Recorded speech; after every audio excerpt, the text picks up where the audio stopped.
never met a free person. I don't get along with these earthlings. I'm trying to seek purpose, fight for something I believe's worth it. Feel the curse, I'ma reverse it. I don't dream cause I sleep nervous. Yet I keep flirting, face death like a Steve Irwin. Whole heat, I'ma drink thermos. Tell the bartender keep serving. I'm trying to be perfect, using dirty shit to clean dirt with. Only happy when the weed burning. Traded oxygen to breathe herping. Till I see curtains, lungs fail and they cease working. There is something that I need urgent, suffocating, trying to squeeze words in. What would I do with my last breath? Would I yell? Would I cry? Would I laugh? Cause I'm glad that I'm past that mess. Till I pass, never felt that blessed. Even bad breath when you living is better than good breath. When you lack flesh, got a glass chest that I cracked and my lost breath hasn't made it back yet. I'm on my last breath, walking the last step. I'm on the last test, final answer and my last guess. Wonder what I gotta pass next.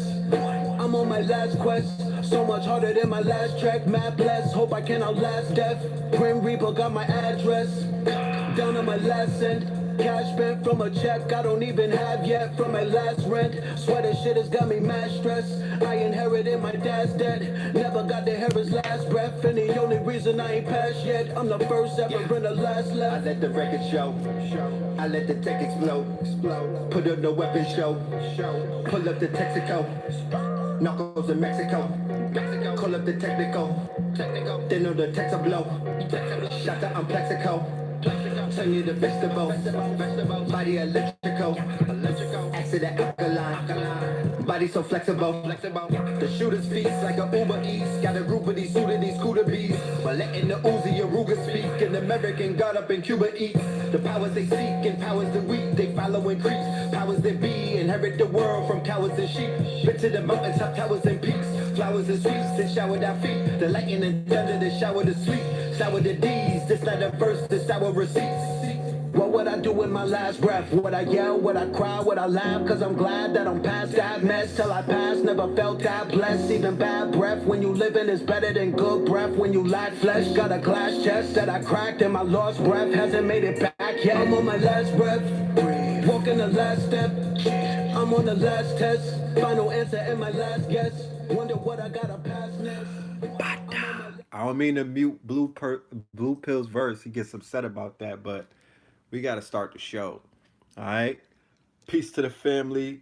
Peace to you and yours. Love and light. Welcome to another episode. Welcome to another episode of Th3rd Thursdays. This is episode 40, featuring your brother Red Pill, reporting live and direct from Gotham City. What's really good with the family? Let's go ahead and start this roll call. Who is in the building? Yeah, don't forget to hit that like button. All right.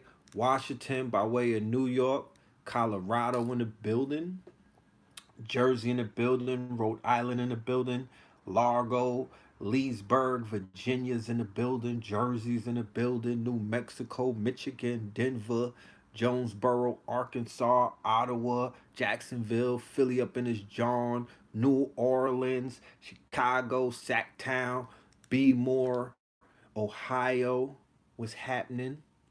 Maryland is in the building, Douglasville, Georgia, Pennsylvania, California, Oklahoma City, Charlotte is in the building, North Carolina, Houston, LBC, East St. Louis, Sirius B, Georgia, Buffalo, all right, Rough Buff, Austin, Texas, in the building, ATL, you already know what it is. ATL, Saturn is in the building. That's right. KTL and the ATL, Blue Pill is out there. What up, West Los Angeles? All right. New Orleans. I got this scarf in London, bloke. This is a London bloke thing. Don't worry, I'm getting it imported. I'll let you know when we have it. Denver in the building. Massachusetts in the building. Vegas. Somebody's in a pineapple under the sea with SpongeBob. Yeah, I got SpongeBob yellow on. Yeah, Seattle in the building. Yeah, this is an import that I'm wearing. This is from across the pond, my friend. You know what I'm talking about? But don't worry, we're gonna get a shipment. Don't worry. I'm gonna reach out to the famdem, to the mondem, and get a shipment. Central California, North Hollywood. Yeah, we in the building. You already. Yo, let me go ahead and play Blue Pill's verse. I don't want to hear no smoke. Track map less, hope I can outlast death. Grim Reaper got my address. Down on my last cent. Cash spent from a check I don't even have yet from my last rent. Swear that shit has got me mad stressed. I inherited my dad's debt.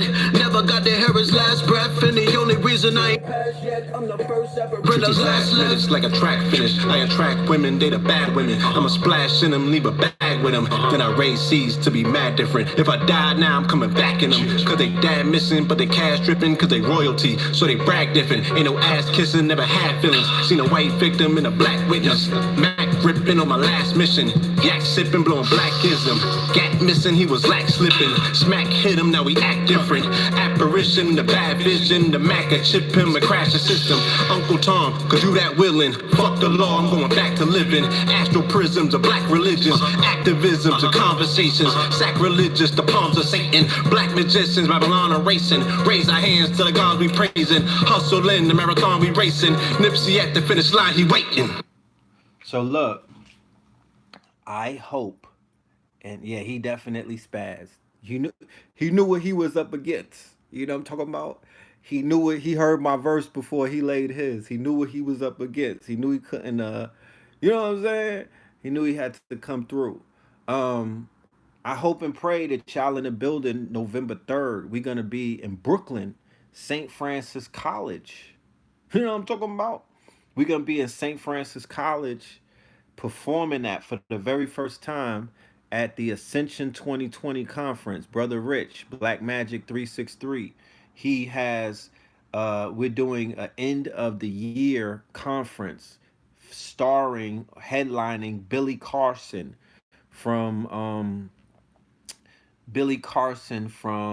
Forbidden Knowledge fame, right? He be running with Dame Dash.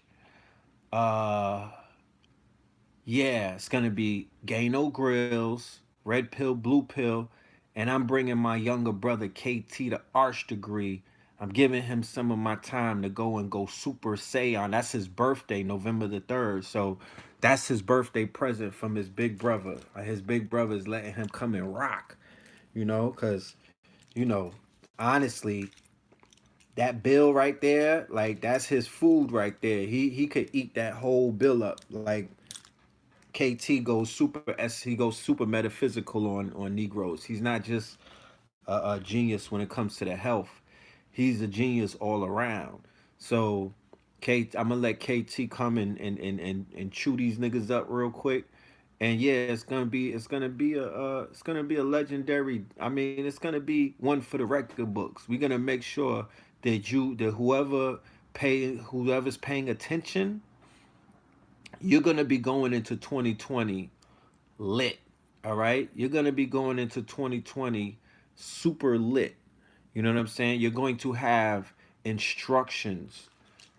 That's not what everybody does with their lecture. They don't give out instructions on how to basically make things pop for them going into a new millennia or going into, because 2020 is a new age. It's not just a new year, it's a new age. Yeah, it's a new age. So we're going to be giving out real life information that you could utilize in real time. So please, you know what I mean? Please make it your business to either get the live stream or make it your business to be in the building live and direct. I prefer you to be live and direct. One of my joys with one of the paybacks, right? Because nothing that I'm doing right now, right? All of this videos and all of the traveling and all of this stuff, the big payback is when me and you meet each other. There's nothing else, the monetary, the reciprocation of giving out a tip whenever you get a full plate of meal. That's cool. You know what I'm saying? That's cool. I appreciate that. But that's basically, no, that's just a, that's not highway robbery. That's fair exchange. You get something, I get something. So that it's fair exchange, but it doesn't equal, it doesn't equate to meeting someone face to face. I'm speaking into a phone. I'm speaking into a camera. I don't know who I'm talking to. You know what I'm saying? Like I'm in the streets. I got all of these ops around me. You never know when shit is gonna pop off. You know, cause I'm still in New York. Like, you know, the shit is you know, it's not what it used to be, but it's still New York. You still gotta watch yourself out there. So, you know, I'm out there. I'm you know doing these videos talking about all kind of shit in the public. You know, I'm getting banned. They ghosted me on Instagram. You can't even find me on Instagram. You can't find me in certain social medias. So there's a lot of sacrifice that the mind them is putting on the line. You know, people didn't even think I could travel. Niggas was like, yo, I don't think that they're gonna let you into the UK. I'm like, what the fuck? What if you know what I'm saying? Like, y'all niggas is writing me off before I even go global. You just saying that I'm banned and I'm stuck on the block. Like, nah, it's not that serious. You know, but they are watching and they are trying to, yeah, they ghosted me on YouTube as well. You know what I mean? So I know that they on it. I know that they out here trying to censor the God. So there's a level of sacrifice that's taking place right now because, you know, them people there, they're gonna take it to where they're gonna start shutting down bank accounts. You have trillion-dollar companies beefing with you. Like, think about it. Facebook is a trillion-dollar company. Google is a trillion-dollar company. Twitter is a trillion-dollar company. Nigga got we got beef with trillion-dollar companies, bro. We got drama. We got issues. You know what I'm saying? We got smoke with trillion-dollar companies up in this bitch. That means something. These companies have very powerful reach. You know what I mean? Like they could go from the censorship to something whole, to some whole nother shit. You know what I mean? I suspect that when Donald Trump wins his second term, it's gonna be they're gonna turn up the dial on what they consider to be the homeland threat. And the homeland threat is, in case nobody was paying attention, the homeland threat is niggas on the front line waking up the people. That's the threat. They don't care. I promise you. Like I got the memos and I got the research. They don't care about the white supremacists. They don't care about the Arabs. They don't care about the Chinese like that. They don't care about the Indians. They don't give a fuck about the Mexicans. They're not a threat to them. That's not what's keeping them up at night. That's not why they're having meetings on Capitol Hill. That's not why they're buddying up. Do you know why they're coming together? They're coming together because the structure that they put together and the structure that they put together is basically it's the structure that's in place in America is basically tied in to our people being asleep, right? It will not work if niggas wake up. Okay, if the sleeping giant wakes up, the structure that they put together, this slave society where everybody is basically under a spell and they have them, you know, walking, you know what I mean, blindly, you know, the Pied Pipers, whether it be the rappers, you know, the trappers, whether it may be the media, whether it may be the politicians, like who, Pastor Wilson and them niggas, you know what I'm talking about? Um, they're the Pied Pipers, and what they do is they blow their trumpets, and the people follow them into whatever cage, into whatever grave, or into whatever box that they're basically leading them into. So if the people wake up and they're not allowing themselves to be led like that, that's a problem.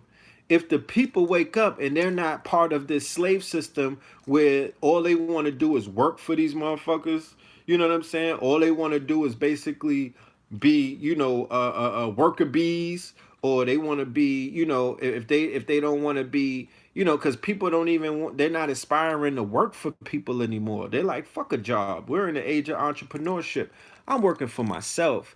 So as soon as that happens, as soon as people begin to say we want to take our destination into our own hands, as soon as people say, you know what, I could make more money on my own instead of basically slaving for these people, what do they wind up doing? They start throwing sanctions on China.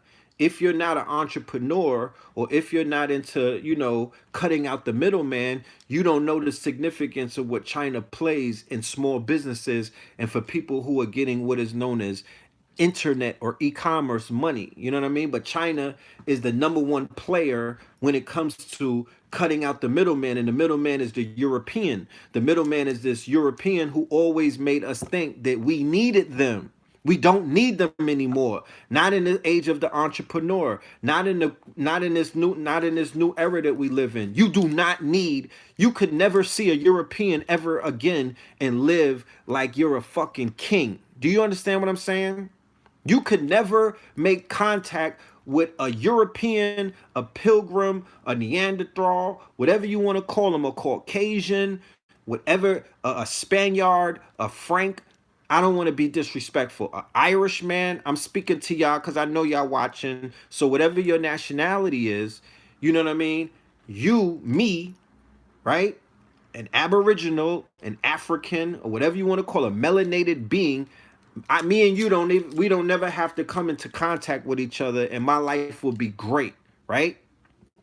And that's not to say that, but it is what it is. That's what's going on right now. Because all I have to do is move you out of the way and deal with my people directly, right? Just deal with my own directly. You not invited to the party. No offense. You know what I'm saying? But y'all got parties that our people will never be invited to. So why don't you go to that party? Because the party that we're throwing, we're making it exclusive. You know what I'm talking about? Because we have work to do. We have building to do. We have building and work to do, and it does not involve the whole world. This is not time to be on some kumbaya, we are the world type shit. This is not Hands Across America. You dig what I'm saying? And it's not racism. It's called self-love. It's called, we need to love on each other right now. Please close the door. Y'all chill in the living room. We gonna go over here in the bedroom and love on each other. You know, like the video going around where the little kid was telling his mommy he hears her loving on her man at night. You know what I'm talking about? But I'm not talking about that level of loving. I'm just saying that our people need healing. Our people need to get our shit together. Our people need each other. When we kept allowing other people in, or when we kept saying, you know what, just let out, let Becky in real quick. They're gonna be able to make this thing right for us. They fucked up everything. Okay, they sabotage movements over the centuries. You know what I'm talking about? They've done that. And there's a bunch of niggas out here that they dangle carrots in front of. Y'all niggas eat the crumbs off of the table, and you try to come back to the hood and tell us that y'all eating, but we do your paperwork. We find out that you niggas is not eating like you say that you're eating. You're just getting crumbs, and then y'all want to hold up these motherfucking Europeans like they're gods and whatnot, and we gonna get you the fuck out of the way too. You know what I'm saying? We gonna move you out of the way as well, because like I said, travel more outside of America and you'll understand clearly what I'm speaking about. That you don't need to be on a titty, or you don't need to sit on a lap of white zaddy anymore. Those days are over. And they know this. They are aware of this. They travel more than you niggas do. So they know going on around the world, people are becoming independent of sitting on the lap of the Donald Trumps. I mean, who the fuck in the age of a Donald Trump? You mean to tell me that you're not waking up from the spell is not completely gone? Like the spell is breaking every single day. The spell is breaking especially with people like Donald Trump in office. You know what I'm talking about? Now, if a Negro is gravitating towards Donald Trump, you hate your mama. You have mommy issues. That's what it is. It's deeper than just daddy issues. You hate your mother. You understand? Because if you didn't, you would be like, who the fuck is what? Why? Are you serious? The nigga from The Apprentice? You paying homage and pledging allegiance to him? You know something is wrong with you. You really hate your people. You one of them Poindexter niggas who be like, I hate niggas. You know what I mean? You just you getting on the side, you know, of what you think is the winning race. You're trying to sabotage your own people. You don't want to see them come up. You just want to sit at the table and eat the crumbs. But we're saying 400 years is enough. We're tired of it. You understand? Travel around black neighborhoods in America. They're deteriorating. They're fucking dying. Black hoods are dying right now. It is a state of emergency. Wherever we go and is heavily melanated, it looks like a fucking bomb went off out there. Okay? Okay? The drug scourge, the gang scourge, the welfare scourge, the poverty scourge, the homelessness scourge. I could go on for days. The mental health scourge, the LBGT scourge. All of these things are aiding and abetting to our neighborhoods looking crazy. Okay? Looking crazy. And the ones who are responsible for turning things around is going to have to be people who look like us. You cannot give the right. You cannot look to any other race of people. You cannot look to any other nationality of people to clean up this fucking cesspool that we have called Black America. It would be remissive. I mean, it would be so defeating of us if we were to be like, please help us, white zaddy, knowing that through their policies, knowing through their domestic policies and their international policies, that they played a humongous part in upending and turning the fucking hoods in our neighborhoods upside down. They had the mafia help them, the Jewish and the Italian, because those were the early drug runners. Go and watch The Godfather of Harlem to get a better understanding about what I'm saying, and go and research the French Connection, and go and research Lucky Luciano and see how they took a pristine Harlem. I'm talking about a Garvey, Malcolm X, Elijah Muhammad, electrified Harlem, electrified New York, electrified Chicago, electrified Newark, electrified Detroit. They went ahead and they introduced controlled substances into these neighborhoods, into the culture, and they fucked it up.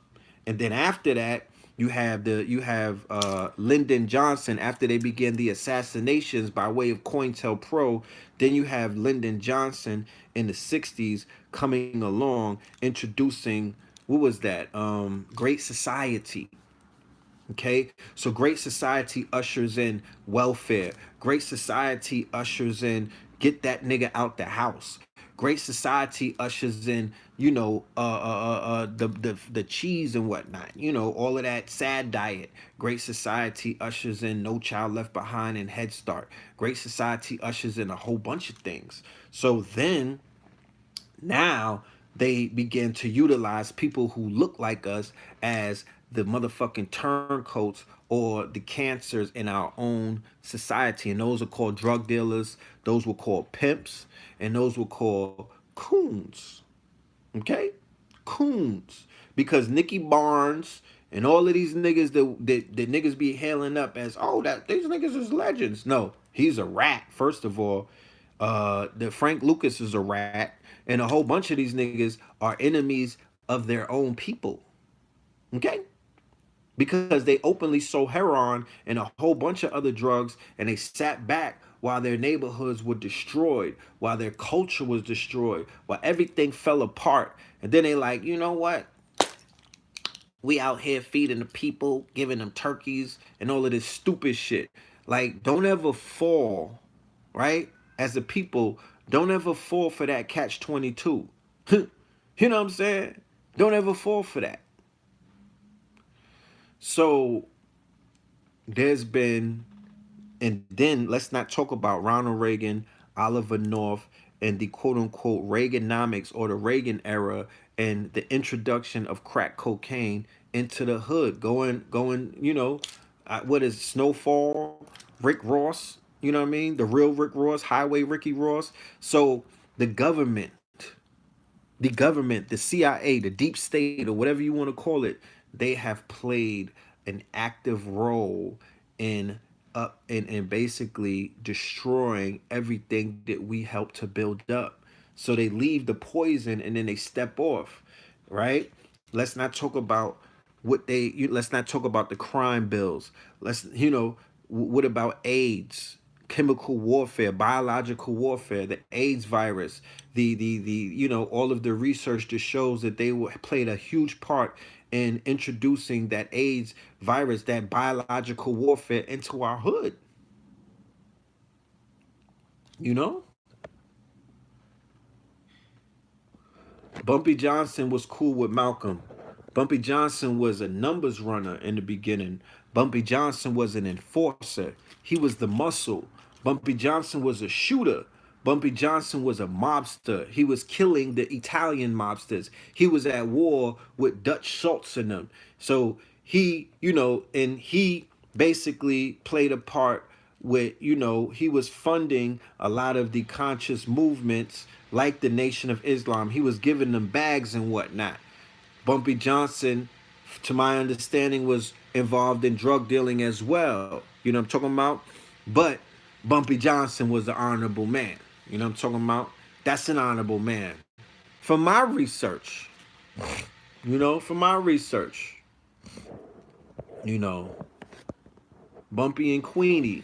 Go and watch the movie Hoodlum where with Morpheus, Larry Fishburne, and then you go and watch this thing, Godfather of Harlem and whatnot, and you'll begin to see his story. So he was putting in work. He was protecting, because remember, the mob or the mafia, the Italian mafia, was basically shaking down the numbers runners in Harlem because they wanted in. They saw all of the lucrative money that was being made in Harlem, and they basically was like, "Nigga, we gonna come, we coming to tie down the block." They was extorting black people.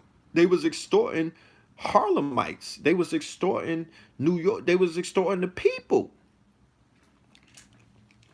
So they went to war over that. And there was a lot of carnage as a result of those wars. You know, but let's never forget. Let's never forget that the fingerprints, the fingerprints on the crime scene go all the way back to the White House. Give me a president, you name it, from Nixon to LBJ to Clinton, you understand, to Reagan, to the two Bushes, all the way to where we at today. So we're not sleeping at the wheel. We're not sleeping at the wheel. So when you think about the level of work that people such as myself and other people on the front line, when you think about all of the heavy lifting that has to take place, you know what I'm saying? We're living in the fallout of the crack era. I was watching Rhythm and Flow on Netflix. That's the rapper. That's the rap battle miniseries with T.I., Mr. Expeditiously, right? And I have I have a lot of respect for Tip Harris. I could critique him sometimes, but I have a lot of respect from him. I definitely want to sit down and meet that man one day and build with him. You know what I'm saying? That's something that I want to do. Cardi B is funny as hell. She's just like so ratchet that it's just hilarious sometimes. It's like uncomfortable ratchet. It's almost like you should see Chance the Rapper's face. That nigga is so he's so prudish. He's so prudish that he she's trolling the nigga by just being ratchet. But anyway, outside of that observation, what I observed when I was watching the show is the fallout from the crack era, because so many of the contestants, so many of the quote unquote rappers who were, trying to come out of, because the struggle stories, that should have you, you know what I mean? Like the should have you crying and whatnot. Like everybody got a struggle. But a lot of these young artists who were basically trying to just do good for their family, they're trying to do good for their, they want to they want to do something for their babies and whatnot.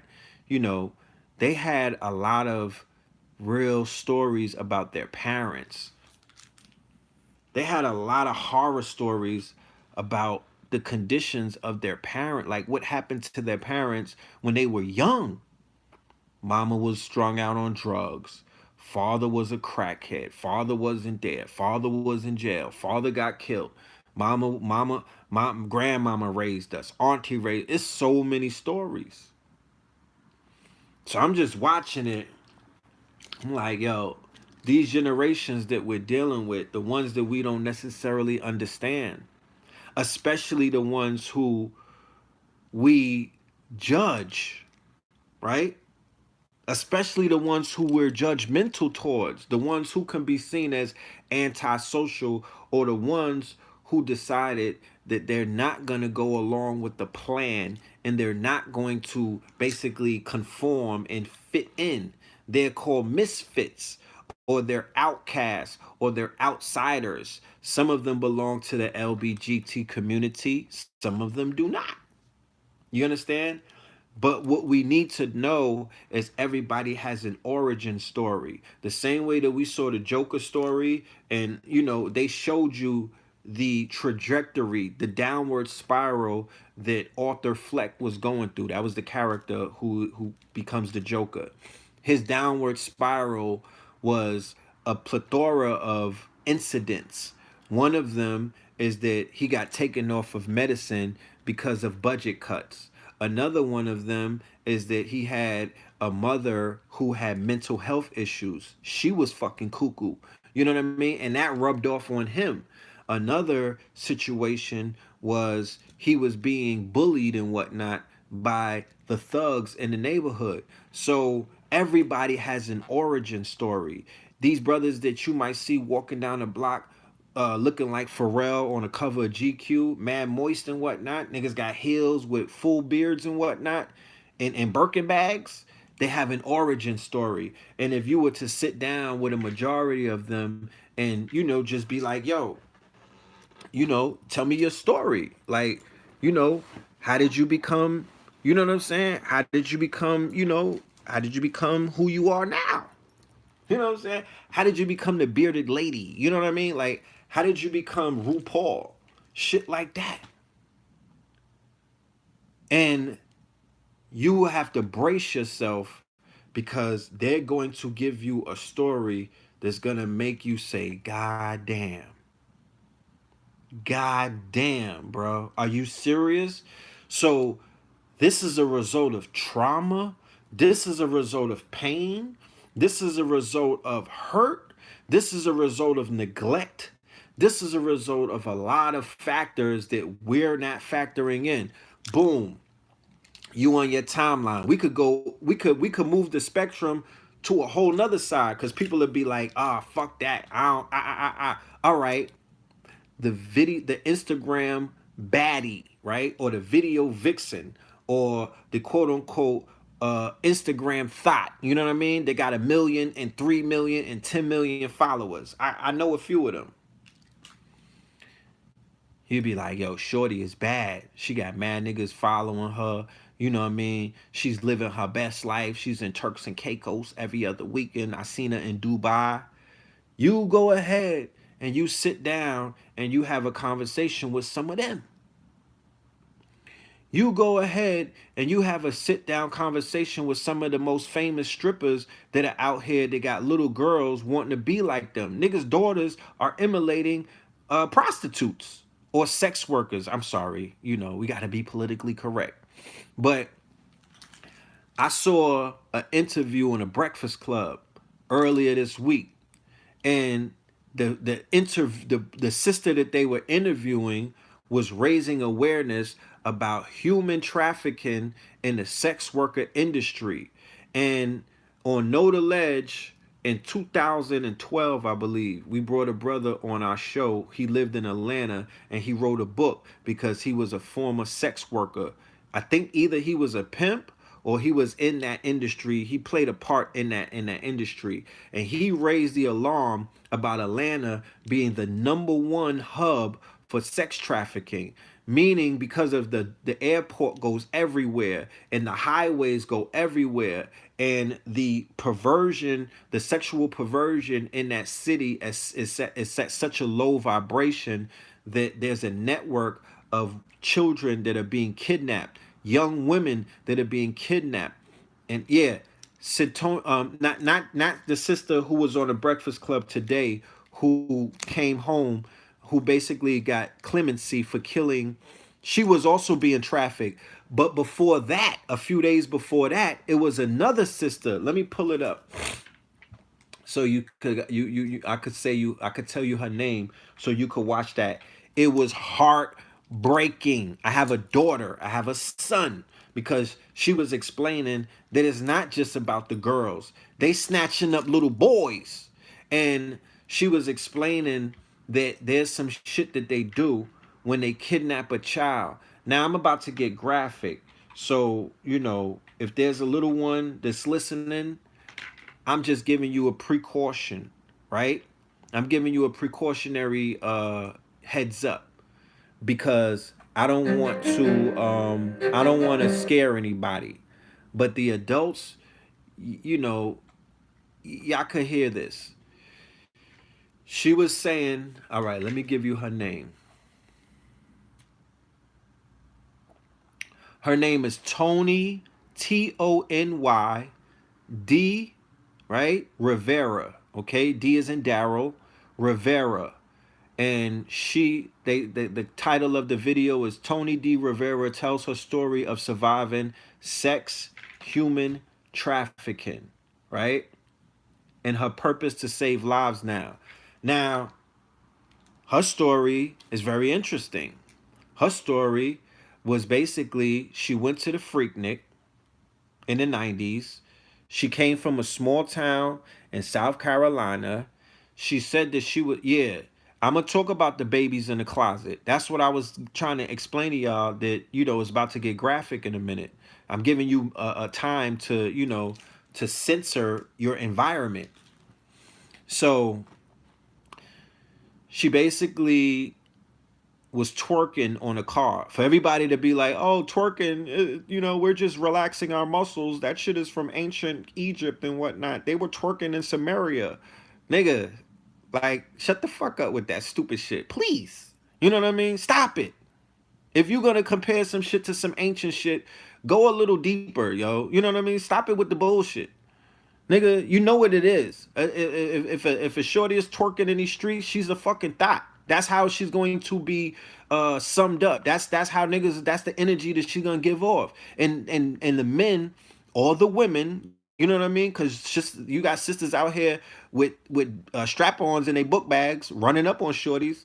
So she's gonna be treated as such. The dialogue is gonna be it's gonna be thought heavy. You know what I mean? And they're not gonna be saying nothing nice to her. They're gonna ask her, how much, bitch? They're gonna be like, how much, ho? You know what I mean? Let's stop it. Yeah, get the strap. So they're gonna run up on them with the strap. Like, what's popping? So here it is. She's in it. She's twerking. She's like, her and her friends went to the Freaknik with no money. So she's out there twerking, and then she, because I was at Freaknik one year. No, I didn't go to Freaknik. Blue Pill and AA went to Freaknik in '93, and they were talking about, what was going on. Like, women was, like the traffic was backed up. It was like, what do they call that? When the cars is back to back and whatnot, and like girls would get on the roof and they just start twerking and shit like that. And girls was flashing roadblock, not a roadblock, with the shit that they do in the football games, bottlenecking or something. What is that called? Yeah, bumper to bumper, whatever. It be traffic in Atlanta. I've been out there for Super Bowls and all of that. It just be traffic, right? Especially in Buckhead, right there on Peachtree. You know what I mean? Old Natty tailgating. They was tailgating, right? So they be tailgating, shorties that be showing boobs and whatnot. They be showing cheeks and thongs and whatnot. So make a long story short, she did all of that hot shit, and the motherfucking pimp pulled up on her. You know what I'm talking about? King, you know, the niggas was out there pimping a gorilla pimp, right? Showing cheeks and whatnot. She's a teenager, mind you.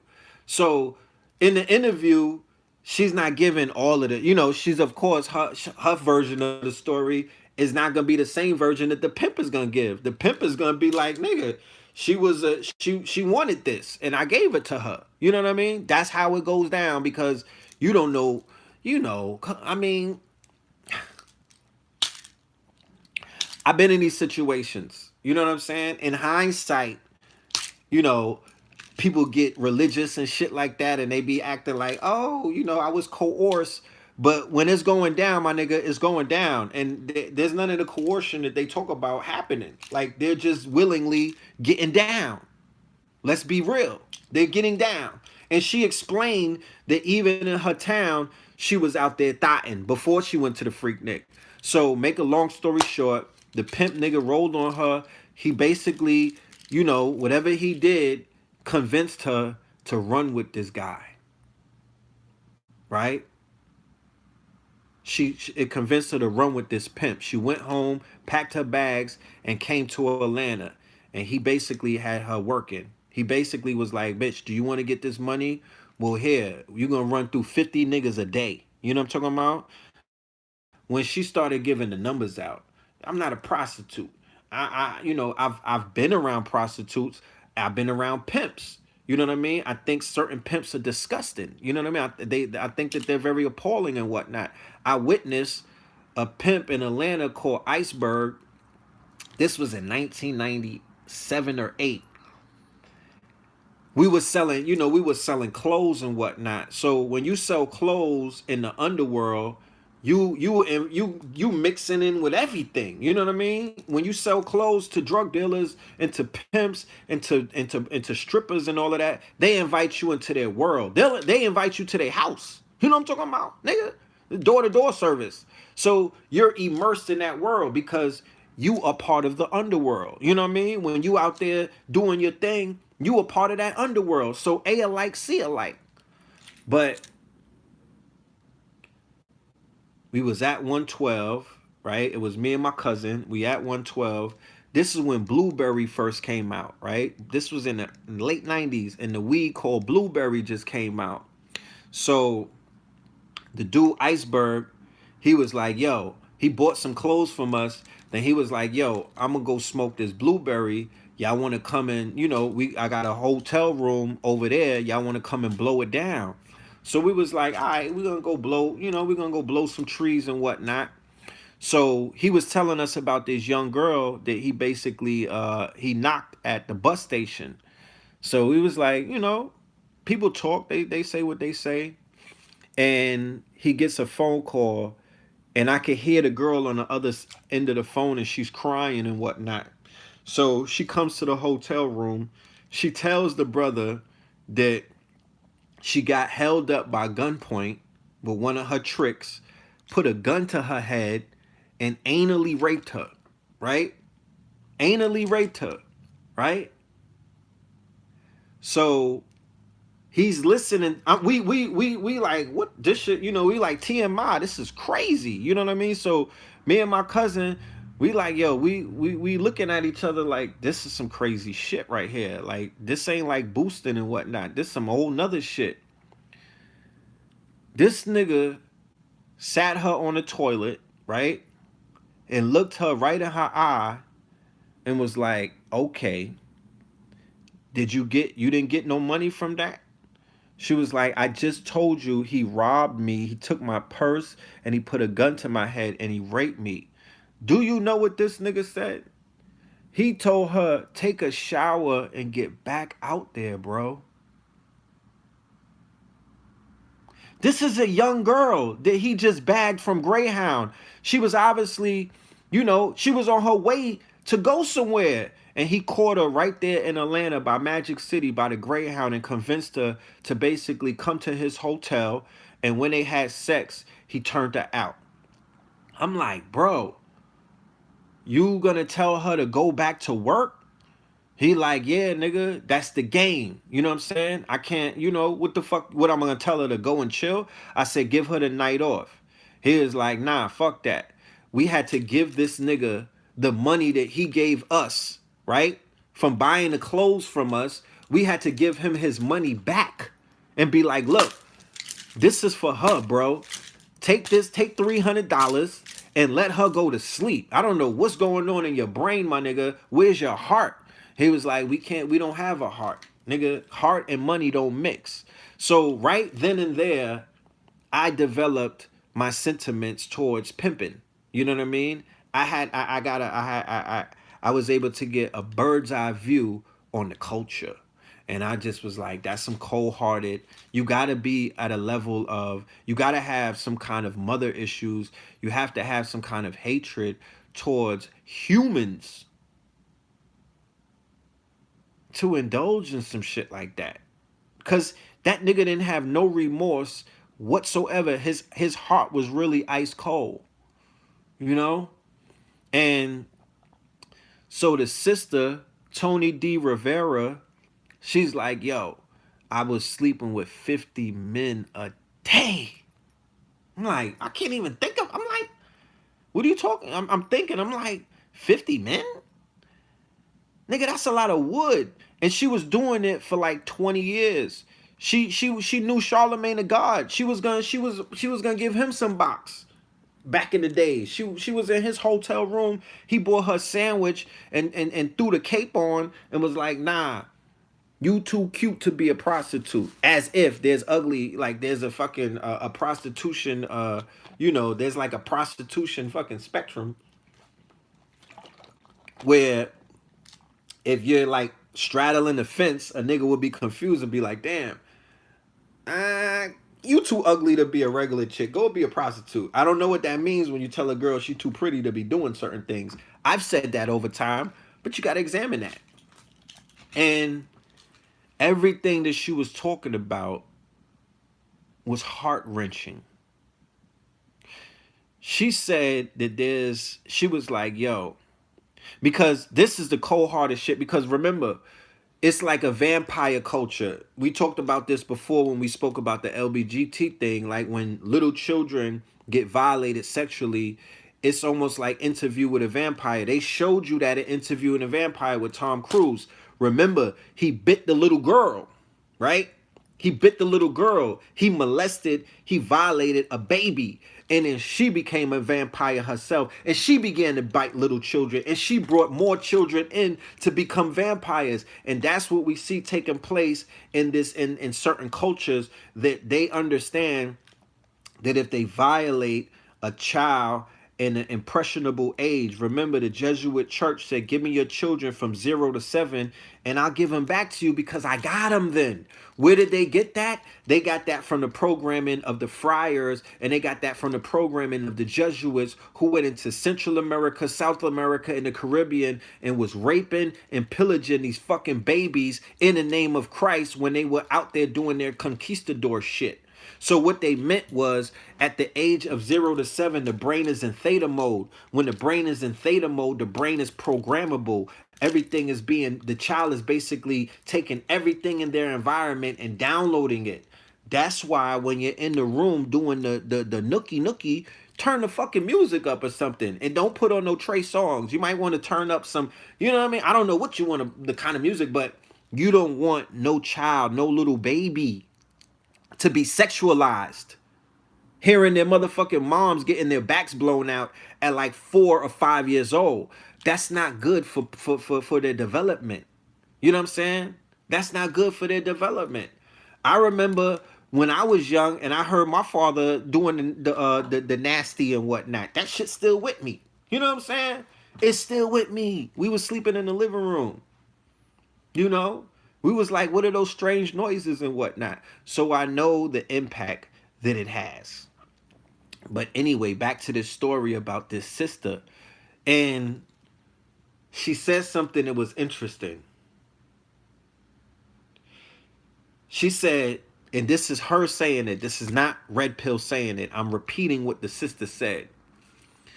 She said that when she was tricking or when she was having sex and when men were basically buying her sex, it made her feel wanted and she actually enjoyed it.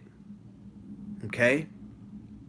It was only afterwards when she got her mind into basically self-love and when she figured out what it is that she was doing was harming other people and whatnot, and she was participating because she became a scout, and she said that she was going to the churches to get the motherfucking girls.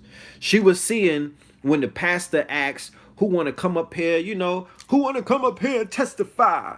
You know what I mean? Who? And she said if the girls would go up there and testify, and they basically was out there letting the rest of the church know that they got some shit on their mind, she was like, that's the easy target, and that's who she was flipping, and that's who she was running down on. And like I said, women and men who have daughters and sons, watch out for these fucking women, bro. It's not just the men working right now. It's these strippers. It's these Instagram hoes. It's these motherfucking Meg the Stallion types.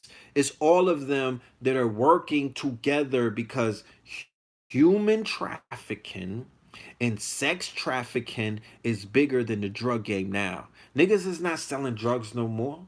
Niggas is not they not out here kicking. I mean, they are selling drugs and kicking doors down. Let's not, I'm just saying.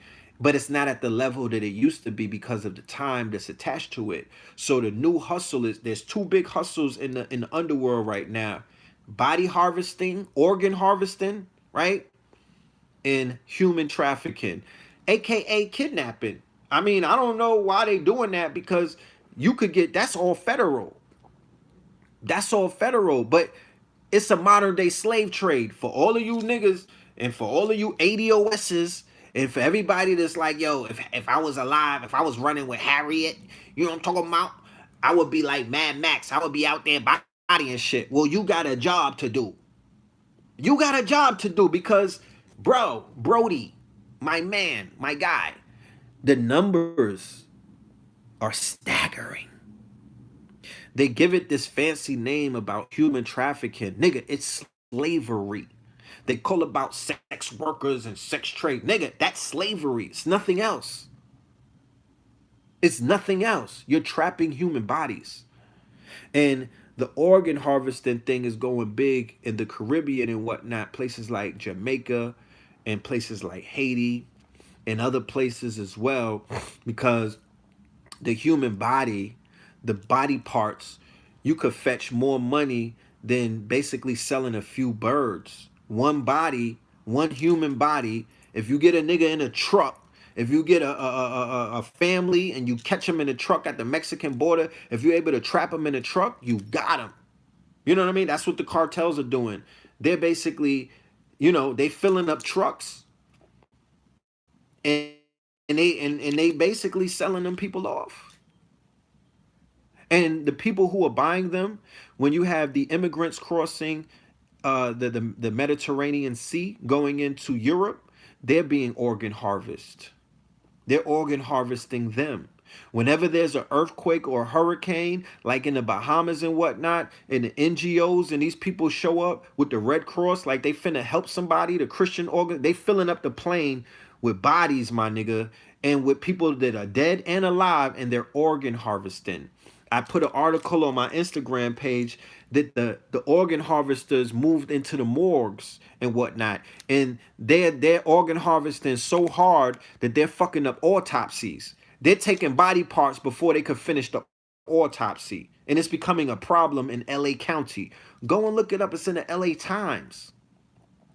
So the organ harvesting business is so lucrative that the funeral homes and the medical examiner, the minute you get on the table, they like, give me those eyes, give me the lung, give me that nigga heart, give us the skin, give us the scrotum, because they could use they taking the scrotum and monetizing the semen and whatnot. Nigga, I'm just trying to make you aware of what's going on in the world underneath the surface.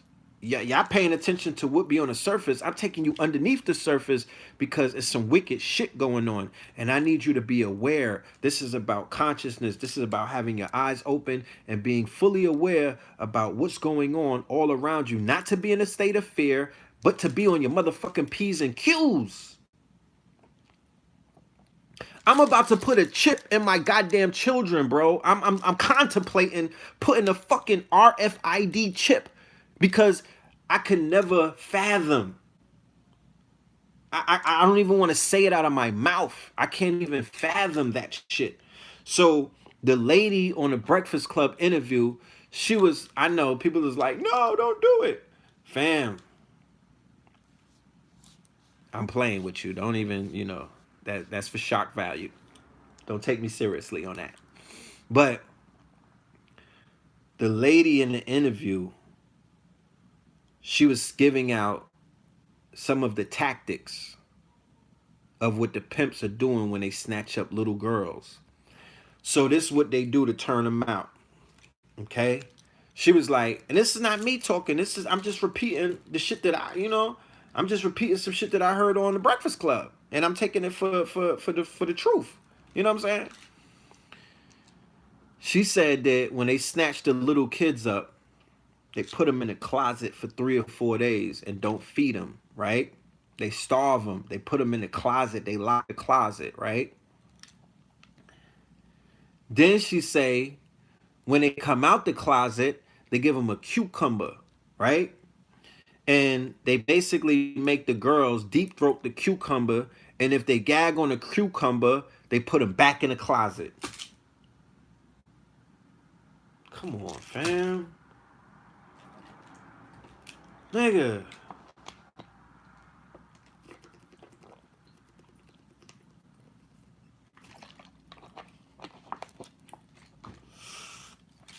Think surviving R. Kelly. Think surviving R. Kelly. Okay? Because those girls that he got with them, he basically turned them out. It's the same fucking program. Okay? It's the same fucking program. When they bring them babies and they adopt them children from Africa, them weirdos in Hollywood, that's what they're doing to a lot of these children. Look at their faces. Look at their auras. They're disturbed. Look at Charlize Theron's little boy who she turned into a girl and whatnot. So what they said is, I'm going to repeat it, that they kidnapped the children and put them in a closet. And in the closet, they starve them. They don't feed them. They lock the closet and they keep them in the closet. They might give them water and whatnot. And when they let them out the closet, they have them practice on a cucumber. Remember the cucumber challenge? Remember the fucking cucumber challenge where they had all of these women and whatnot sucking on cucumbers, deep throating cucumbers? Well, that comes from that culture. That didn't come out of anywhere. That didn't manifest out of the fucking thin air. That comes from this sex worker culture. That comes from pedophilia culture. That comes from human trafficker culture. So when the children come out the closet, they have to deep throat a fucking cucumber. If they don't deep throat it and they don't gag, you know what I mean? No gag reflexes, they'll put them back in the closet until they get their gag reflexes in order. Okay? These are little fucking girls. These are little babies.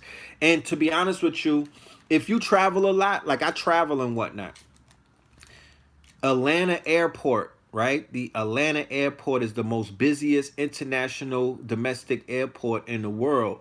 When you go in that airport, look around. Pay attention to what's going on. Go on the international side and go on the domestic side. You're going to see a lot of children being trafficked. Okay? There's a lot of little children being trafficked. I'm talking about from little babies all the way up to young teenagers and whatnot. Young teenagers and whatnot. Under the threat and duress of, if you say anything, your ass is grass. You're dead. Your family is dead. So walk in this airport and don't say a fucking word. Get on this plane and we going to Turkestan. We going to goddamn Israel. We going to we going to Dubai. With all of these places where these men, right? Because remember, the fetishing of black flesh, the fetishing of black women, the fetishing of sexual objects that people could piss on and chew on. And yeah, they're going to Thailand, they're going to South America. You know what I mean? Billionaires are buying them. They're going into people's dungeons. Okay? They're going into people's dungeons. So we have to be very mindful about the evil that some of these people are perpetuating. And it's been said that when they're finished with some of these children, or when they're finished with some of these human traffics, they put them into the organ harvesting. Make a phone call. Yo, I'm getting rid of this bitch. I want her I'm gonna sell her liver. I'm gonna sell her heart. I'm selling her eyeballs and her fucking toenails. This is not me, bro. This is the this is what they're saying on the internet. This is what they're saying on the internet. It's disturbing. In 2019, that slavery is on a rise. With all of these slave movies and all of this programming that the media has basically prepared the people, it's not that hard to fathom. Niggas is regularly acting like slaves. Go outside. You know what I'm talking about? These niggas is acting like Fiddler, Chicken George and these niggas. They really acting slavish in these streets. So it's not far-fetched that they're treating that they have a version of slavery, which is like sexual exploitation, sex farms and whatnot. That's not far-fetched. We didn't do anything to make them pay for the slave. They didn't do no atonement. That shit never stopped. There was no nigga. There had to been if there wasn't a war to stop that shit, if there wasn't a cleansing to stop it, it never stopped. They signed a few pieces of paper. The niggas thought that it stopped. It never fucking stopped. You understand? You didn't shed no blood to make it stop, or we didn't shed no blood for that matter. You know what I mean? No guns got bust. So it never stopped. The only way that shit gonna stop is, nigga, the people that's on that time, they gotta be stopped. That's the only way some shit like that can stop. And unfortunately, in Africa and even in the Middle East, like places like where did they had the slavery going down? Libya. In Libya, right?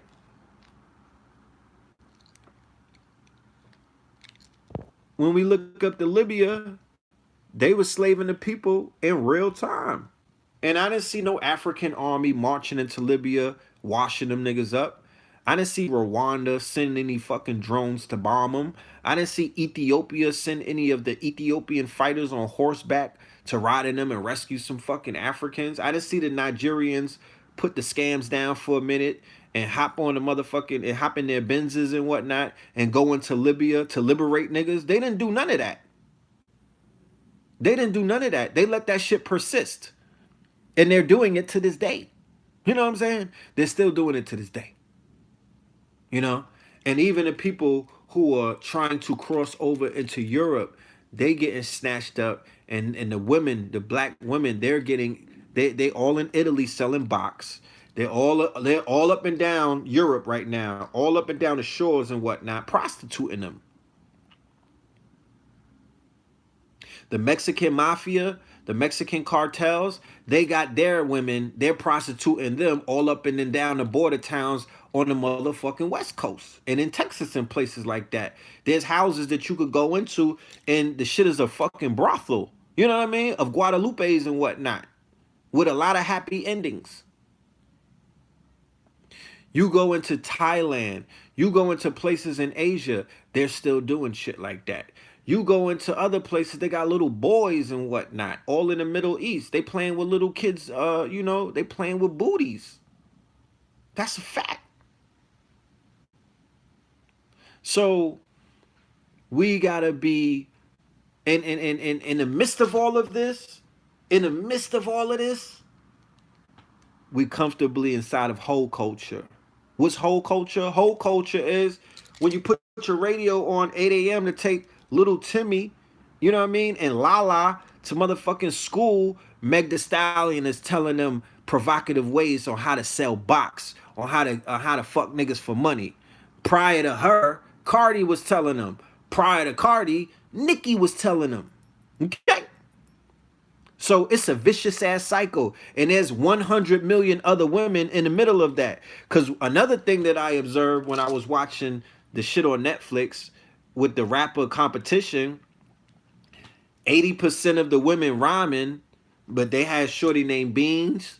Beans, she was spitting bars. She wasn't about selling no pussy. She was rapping. Uh, there was a few sisters. There was a sister who was on some god body shit. She was a queen and whatnot. Shout out to her. She was rapping about queen shit. She was like, the ancestors are with me. That was mad funny. Not all of the women on the show were starting and whatnot. Not all of them were trying to be like Cardi B and whatnot. But her influence is undeniable because after she came up, after somebody who she wasn't even considered a rapper. She was an Instagram celebrity. She was an online celebrity that people were basically following. She was a personality and she was a stripper. So when the strippers who's trying to get out of the strip club, when they saw that she opened up a lane, oh my goodness. Go on YouTube right now and put Thought rappers. Nigga, it's an army of them. Like they're multiplying, like they multiplying like Gizmo at midnight with water on his back. You know what I mean? They just popping out, boop boop boop boop boop, striping them niggas. Yeah, a 6-lane highway, my nigga. They in the HOV lane. They on the side of the road. Like they are on, nigga. They in a bag right now. They're in their Birkin bag. You know, on some. The whole culture is at an all-time high in hip hop. Sexual liberation, whole culture, whatever you thought culture, whatever name, whatever colorful name that you want to give it, it is there. Thought hop. Thank you. Who said that? Thought hop. Whatever name that you want to give it. And if you niggas is cool with that, you must not never had gotten no box in your life. You must have never got no pussy in your life. Because the niggas who are promoting that and the niggas who feel comfortable in rooms where all of that is going down and the niggas who is like, ain't nothing wrong with that, you obviously in life, you apparent, you obviously, you know what I mean, was not scoring with the ladies. You obviously was not. Because this environment is very good for you. You know what I'm talking about? This environment is very good for you because all you got to do is spend a few dollars. You don't got to spit no game. You know what I'm talking about? You don't got to spit nothing. You don't have to bring anything to the table. You don't got to be about nothing. You don't got to be about shit, nigga. You don't have, you could live underneath your mama's couch. As long as you got $40, you know that you could fuck. Or you could get some sloppy toppy. And niggas like that are, you know, they're comfortable in this environment. This shit is conducive to their lower selves. That's a fact. They are comfortable with the fact that women are prostituting themselves at a high rate. Now, when I was coming up, there was prostitution, but it wasn't a wave. You understand? You had to go and look for them. Now, nigga, you gotta look around to find something other than them in certain areas.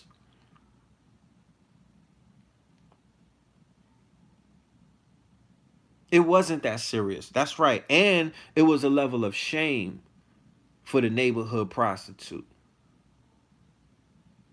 There was a lot of fucking for free. You know what I'm saying? There wasn't no price tag attached to it. And now their whole, you know, their whole thing is because the girl Tony Rivera, she was being molested in South Carolina. I forgot to add that in. Her mother, her father left, so the stepfather was sexually abusing her. Going back to what I said about, I'm gonna spit fire on the culture. I'm gonna do whatever, I'm gonna do what I do. But I'm not going to necessarily throw these women under a bus. I'm not going to judge and point fingers like I'm some fucking holy, like I'm some holy deity and whatnot. I'm a Scorpio. We this is our shit right here. You know what I mean? This underworld dark shit, sex workers, like strippers, nigga. You know what I mean? Porn stars, nigga. That's our lane right there. That's the shit that we, that's in our universe. Okay, that's in our universe. So what we tend to do is we tend to understand the psychology behind that shit. Those of us that are vibrating on a certain frequency, okay, we tend to see the psychology and we examine the darker side of some of these things. So I'm here to let you know that there's a very dark side to that business. It's not what you think it is. It's not Players Club. It's not the movie Hustlers. You know what I mean? Like I said, if you sat down and you spoke to the majority of those women in the business, they want out. If you sat down with certain porn stars and you spoke to them about the business, they want out. They don't want to be where they at. It's the same way that if you spoke to some of these niggas that's in a bando or on the block or out here on the, putting their life at risk every day, taking penitentiary chances, they don't want to be there. They want to out. They want an option.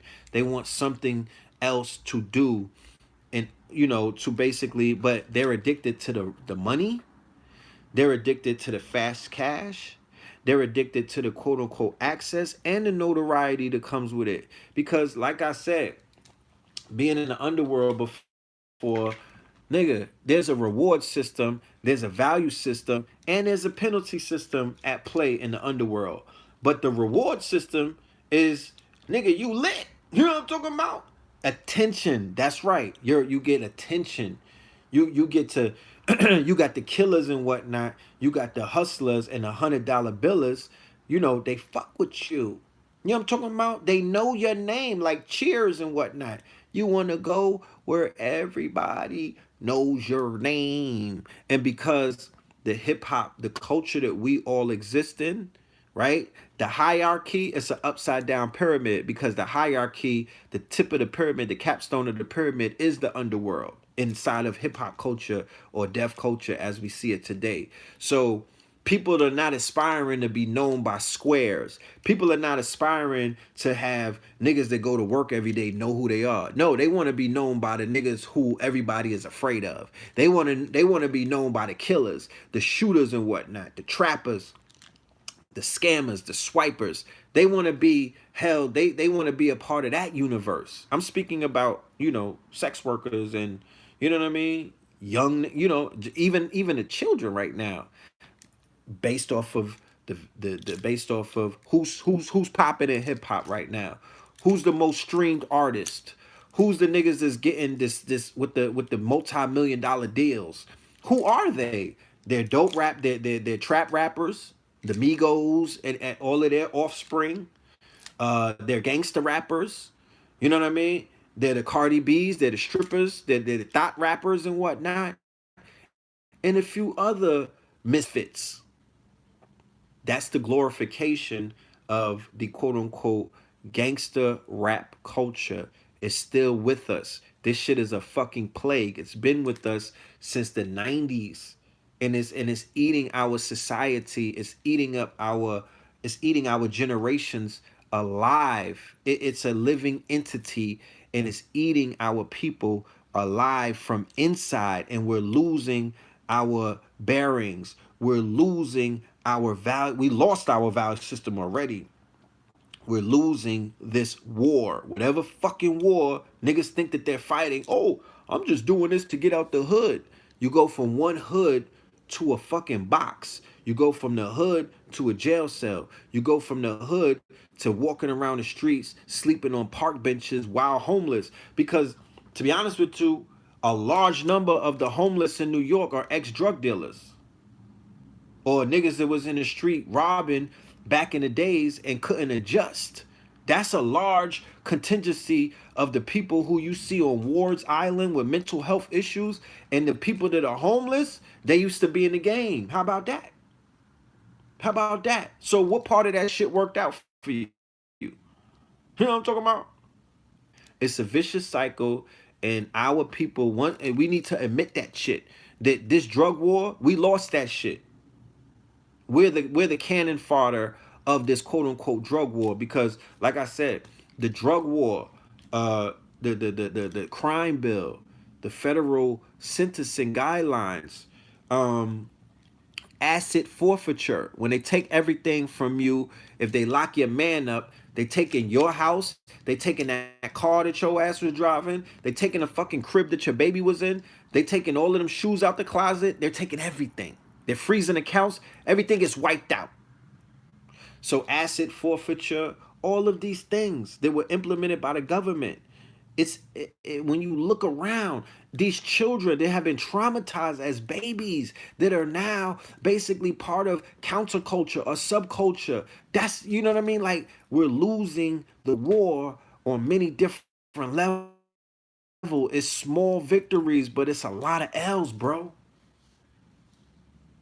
It's a lot of L's, and we have to be honest about the conditions that our people are in, and some of the behaviors that we're glorifying, and how destructive those behaviors are, not only to us, but they are to our children. And then as well, there's some people on the outside that are coming in, snatching people up, kidnapping people, running with people, raping people, taking people, all trafficking people, because they know that the morality or the quote unquote value system in black neighborhoods have collapsed. And if they, and niggas is not looking for the children that they're taking. Niggas don't got time for that. They out here chasing these dollars.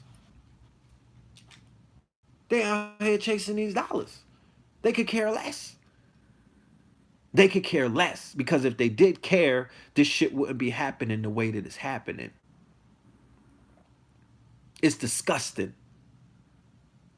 The ancestors gotta be rolling in their motherfucking graves. Niggas can't sit around. Niggas is sitting around waiting for blessings to fall out of the sky. You know what is? You know what's about to fall out of the sky, nigga? Brimstones. Brimstones. What's gonna clean this shit up? What is gonna turn this whole thing around? Let me know. Because we were promised that when we go into 2020, things are gonna turn around for the better. What the fuck is gonna turn this shit around?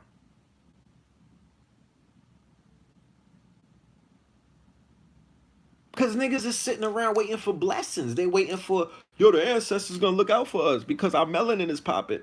Okay. All right.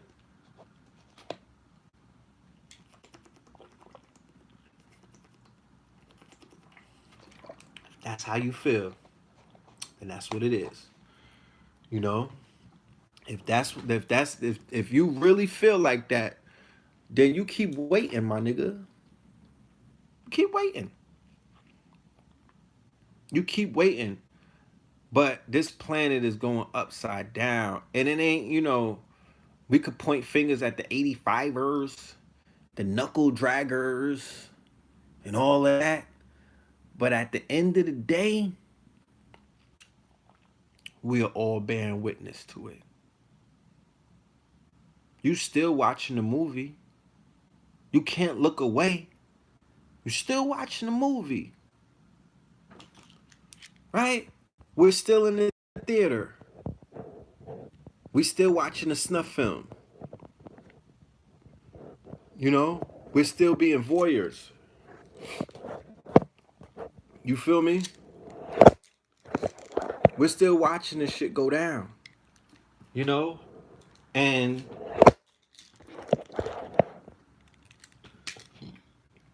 I feel that we could be doing more as a collective to just not turn the other cheek. We can't keep turning the cheek to all of this wickedness, because I could feel the pain. I could, like, listening to that sister story broke me down, bro.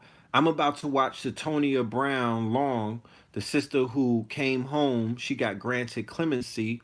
She just put a video. The Breakfast Club interviewed her this morning. The video is going viral. She's very pretty too, by the way. She's married though, so I gotta behave myself. But you know, I feel for her. I felt for her when I heard her story. You know, I got a soft spot in my heart for a lot of things. You know, and as a father, bro, maybe I'm getting too soft. You know what I mean? Maybe I need to be more cold blooded. But the human part of me, my children made me human, bro. You know, my children, I was not human before I had my children. I was on some other shit. Like I wasn't operating on the frequency of humanity. I wasn't into all of that shit. But the children made me human, bro. You know, the children made me human. And as a result of that, I have an obligation to, to care. You know what I'm saying? Like I have an obligation to voice my opinion about shit that hurts me. I have an obligation to ring the alarm and to blow the trumpet when I feel that, something could be done to help raise awareness. And if I save one life, you know what I'm saying? If I encourage one person to, report their neighbor who they feel may have some motherfucking children in the basement. Cause a lot of y'all live in these hick towns and whatnot, and it's all kind of crazy shit going around. You know what I'm talking about? I remember when I was in Texas and whatnot, and I was in the boonies, I was in the boondocks. We driving around. I'm talking about trailer parks and whatnot. And I seen a white woman with like two black babies, but the babies was super chocolate. And I was like, these ain't her babies. Like, what's she doing with these motherfucking babies in a trailer park? And, I was finna hop out and ask her, yo, you all right? I was about to ask the children, y'all good? Like, on a wellness check. Like, look at me in my eyes. Y'all okay? How many fingers do I have? Like, that type of shit, because I know that, it's all kind of shit going on in this world, but I had to catch myself because that would be kind of, that would just be kind of, that's some shit that white people do. And I don't know. I'm gonna reach out to the sister Tony D. Rivera, and we might interview her on Black Magic. We might interview her on Sonetta. We might interview her on one of these platforms where we could have a deeper conversation that they were having on the Breakfast Club. I want to go deep. Like I want to peel back some layers and shit like that. You dig? So, you know, that's what's up, And I'm gonna watch this interview with this sister, and I'll let you know about it. She got married when she was in jail to a Christian rapper. She's advocating. Kim Kardashian helped get her out of jail. So she's advocating for other people who are wrongly being convicted. She's advocating for the sex traffickers or the victims of sex trafficking, you know, and she's advocating for, just awareness about that quote unquote industry. And that it's underground, but I promise you it's the one of the most rising crimes in America right now. Right now. Okay? Right now. And I need my LBGT brothers and sisters out there. How y'all doing?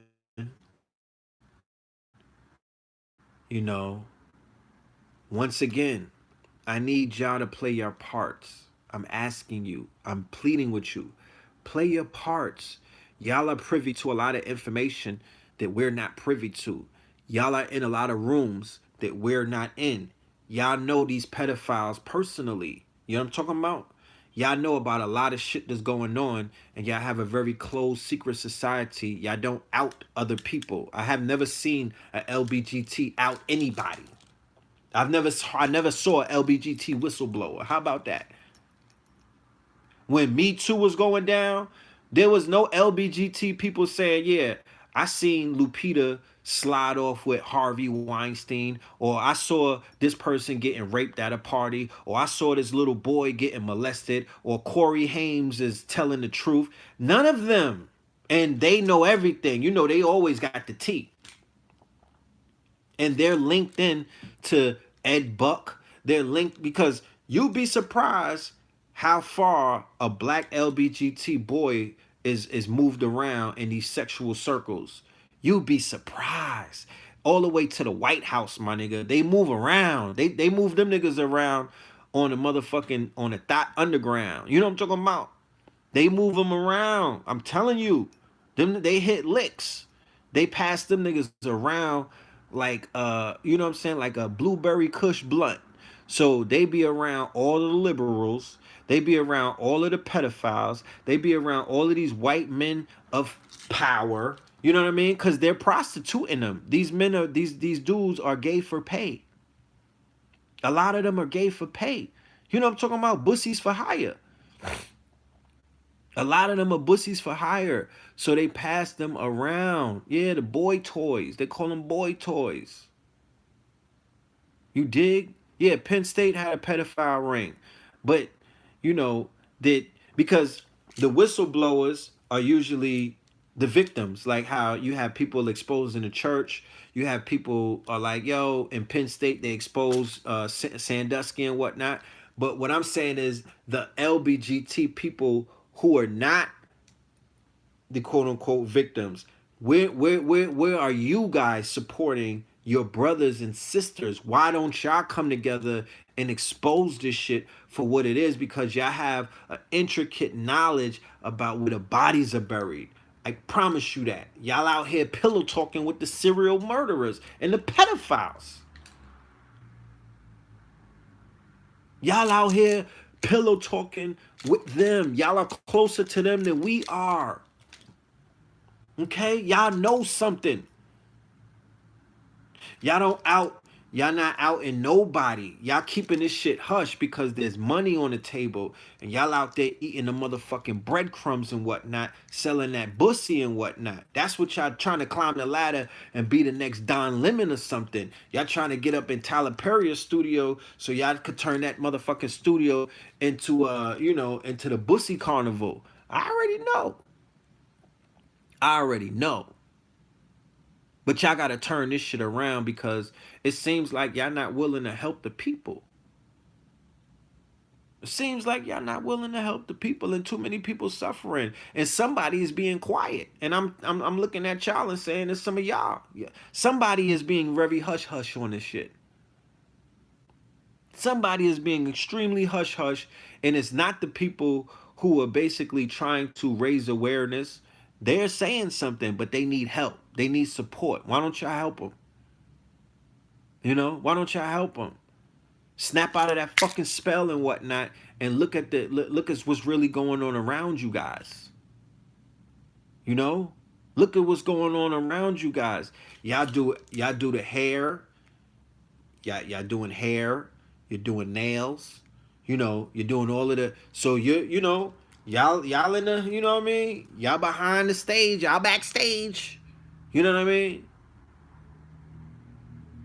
Let us know what's going on. Let us know what's going on.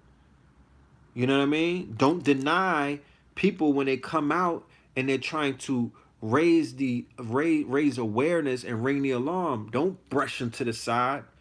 Don't block them. You know what I mean? Don't be the motherfucking buffer between the exposing that they're trying to do and try to discredit them. Because I've seen that on many occasions. So, you know, that would just be my PSA to that community.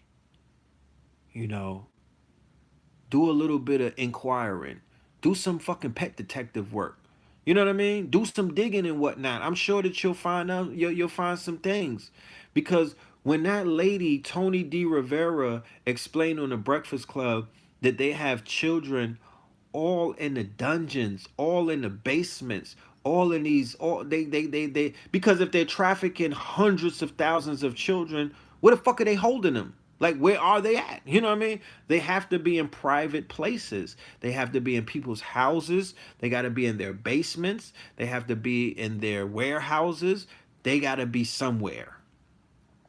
So we should take charge as a people and begin to step up and for these melanated baby, because these melanated women, African American or ADOS, right, and Latino or Latin or span, what's the proper term? Hispanic, what's the proper term? Let me know, because I'm not gonna say Bodie Can and Tainos, because that's not who they are no more. You know what I mean? Who, what's the proper term? But those people too. Nativos, Hispanic, that's the word. That's what we call them. Somebody says s'morish Latin. S'morish Latin. You go and call somebody that's Spanish Moorish and see what happens to you. They're going to laugh at you. You know what I'm talking about? Morenos. They call us the Morenos. What's the term? Almoricanos. Okay. Because I'm sure that there's some brothers and sisters that are in the chat room. Enlighten me. Let me know. You know what I'm saying? Let me know, because I want to be able to identify the family properly. I know that we the Morenos, right? We the Morenos. That the new term is Latin X. I don't like Latin X. I don't know where that came from. It sounds too much like Little Nas X. I'm good on that. Oh yeah, I want to talk about Pharrell. I'm gonna pass on that. We already know what that is. It goes right into what I'm saying. You know what I mean? The agenda is in full swing. It's coming from the liberals. It's coming from the GQs of the world. Especially when they had Pride Month. You saw that all of corporate America is behind the gay agenda, right? When they had Pride Month, nigga, Steve Madden had the rainbows, the Gap, motherfucking Starbucks. You know what I mean? All of these top agencies, usually owned by small hats and whatnot, that's their lifestyle. That's what they're into. That's their agenda. They're born like that. You know when niggas talking about I'm born this way? Nigga, they born like that. That's their culture. But the thing is that they've convinced you and flipped you. They succeeded in flipping us. When the father is out the house, once the father was out the house, then we see the rise, the proliferation, the explosion of a certain kind of lifestyle, right? It was not necessarily prevalent in our communities. And I believe, and that has a lot to do with the abuse, the molestation, and a bunch of other things like the motherfucking BPA and the baby bottles, the gender bender chemicals, and all kind of the vaccinations. There's a lot of things at play, because you're looking at the spill off, or you're looking at the quote unquote remnants of a chemical war on multiple levels. Like I said, the chemical war was in the form of crack cocaine. The chemical war was in effect in a form of the AIDS vaccine. The chemical war was in the form of the GMOs. The chemical war was in the form of the BPA, the all of the chemicals that were in the plastic and whatnot. You know what I mean? That is called chemical warfare. In the book Behold the Pale Horse by William Cooper, the chapter is entitled Quiet Weapons for Silent Wars, a form of population control. You dig? So by Pharrell, right? He didn't need the money. It ain't like he want to cover Mad Moist to get a check. That nigga is. I was watching The Grinch Who Stole Christmas with my daughter. He got the goddamn soundtrack to that. Then after that, we was watching Despicable Me. He got the soundtrack to that too. So he's getting Disney, he's getting Pixar money, my niggas. It's a different bag. You know what I mean? He's getting a different kind of bag. I don't think that he's pressed for bread to whereas he's on the cover dressing wild moist. It ain't like he got bread. So the cover says the new masculinity, right? The new masculinity. And if you didn't see the cover, oh, take a break and go and Google it and see what I'm talking about. The shit is disgusting. You know what I mean? He looked like a gay Christmas tree, right? And I'm like, who the fuck made him the voice of Black America, Black men? Like, you wasn't in the locker room with us. You know what I'm talking about? You're a producer, my nigga. You make beats. You don't speak for us. You make sneakers now, and you make beats, and you do jingles for Pixar and Disney, my nigga. You don't speak for us. Like, when did that? When did Pharrell become the spokesman? First it was Jay-Z speaking for niggas.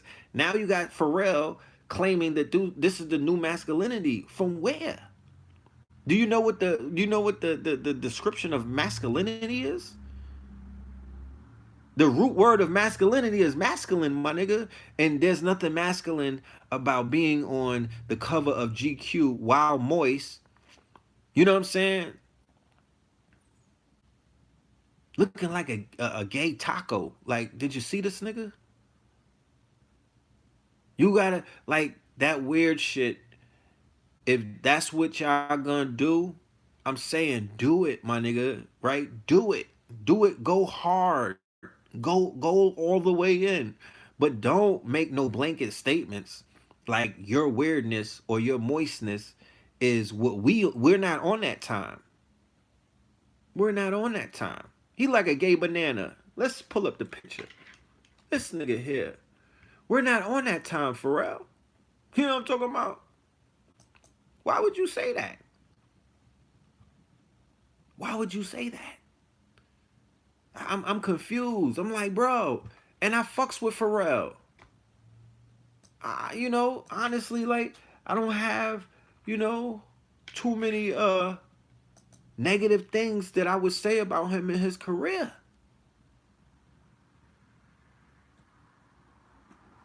So I'm gonna read the article. You know, I'm gonna read the article, but you know, it's a whole wave. It's Tyler the Creator. It's my nigga. This nigga just opened up a gay club. What's his name? Frank Ocean. He opened up a gay club in New York. Today is the first night of it. You know what I'm saying? So it's like 80s and 90s themed and whatnot. So they trying to bring back Studio 54. So it's a whole wave of them, right? And I'm like, do you? That don't bother me. Like, I'm good. I'm comfortable in my skin. So if y'all want to do the gay thing, if y'all want to do the moist, if you want to blur the lines, well, God damn it, blur the lines. You know what I mean? You're gonna get a lot of support from Black women. You know what I'm talking about? And you're gonna, you know, you're gonna gas these young niggas up. You're gonna gas these young niggas up to basically follow you. Right? I get it. Because children are impressionable. And like I've said before, because of what happened during the crack era, you have a new generation of Black children who are anti everything that we were about. There's a culture war inside the culture. They're giving a middle finger to hypermasculinity. They're giving a middle finger to everything that we was about. You niggas wore baggy clothes, well, we wearing tight clothes. You niggas was about lyrics and bars, well, we're mumbling. You know what I mean? They are fighting. They're actively, basically fighting against the culture. Okay, the culture has already hurt them. The culture was the reason why their mama was basically on some drugs. Or the culture violated their mother when they were young and they witnessed that. The culture killed their father. The culture put their uncle in jail for life. The culture did a lot of things that they're like, fuck the culture. So they're running with counterculture right now. Okay, they're a part of what is known as counterculture. Okay, and counterculture married into quote unquote white culture, raves, you know what I mean, rock and roll, you know, the aesthetic nihilism and whatnot. They basically married into aesthetic nihilism. Niggas are skateboarders and whatnot. And don't give me the whole thing, oh, black boys could do anything. Nigga, please. I'm into the psychology behind shit. Fuck all of that black boys could do anything bullshit, nigga. You know what I mean? It's some shit that niggas do and niggas don't do. Okay? Don't hit me with the black boys could do anything. That you know what I mean? Like that's that cop out shit. It's counter it's a counter culture. It's a direct result of niggas putting a toxic culture, a sick ass, hyper masculine, you know, gangster culture and pushing that to the children, and the children have an open rebellion against that culture. So these niggas is walking holding hands, wearing fucking stilettos and red bottoms, and they're like, yo, fuck you niggas. It's a middle finger.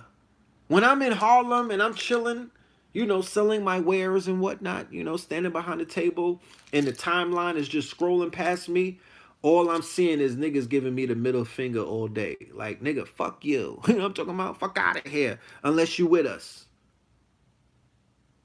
Women, young girls and whatnot. I'm talking about these little girls is in private school because they got their uniforms on. Can't be more than 11 years old. They holding hands and kissing and all of that. And you got little African girls with the jalabins, with the goddamn hijabs on. They out there tonguing each other down. Astaghfirullah. What if daddy saw that? So there's a lot of hurt going out. There's a lot of pain. There's a lot of resentment. Nigga, they hate some of these old niggas. They hate niggas. Like, there's some hate in people's hearts. And then the hypocrisy is that the minute some trap rap come on, them niggas start twerking and dancing and everything. Like, they hate the culture, but they love the culture. So it's a love-hate relationship because they're dressing like that, like how you have AGs, aggressive studs and whatnot. They don't want no man. They don't want no wood and whatnot, allegedly, because I heard some things about them when it comes to that, and you know, we'll save that for another day. But they don't want no man, but they dress like a man. I'm confused.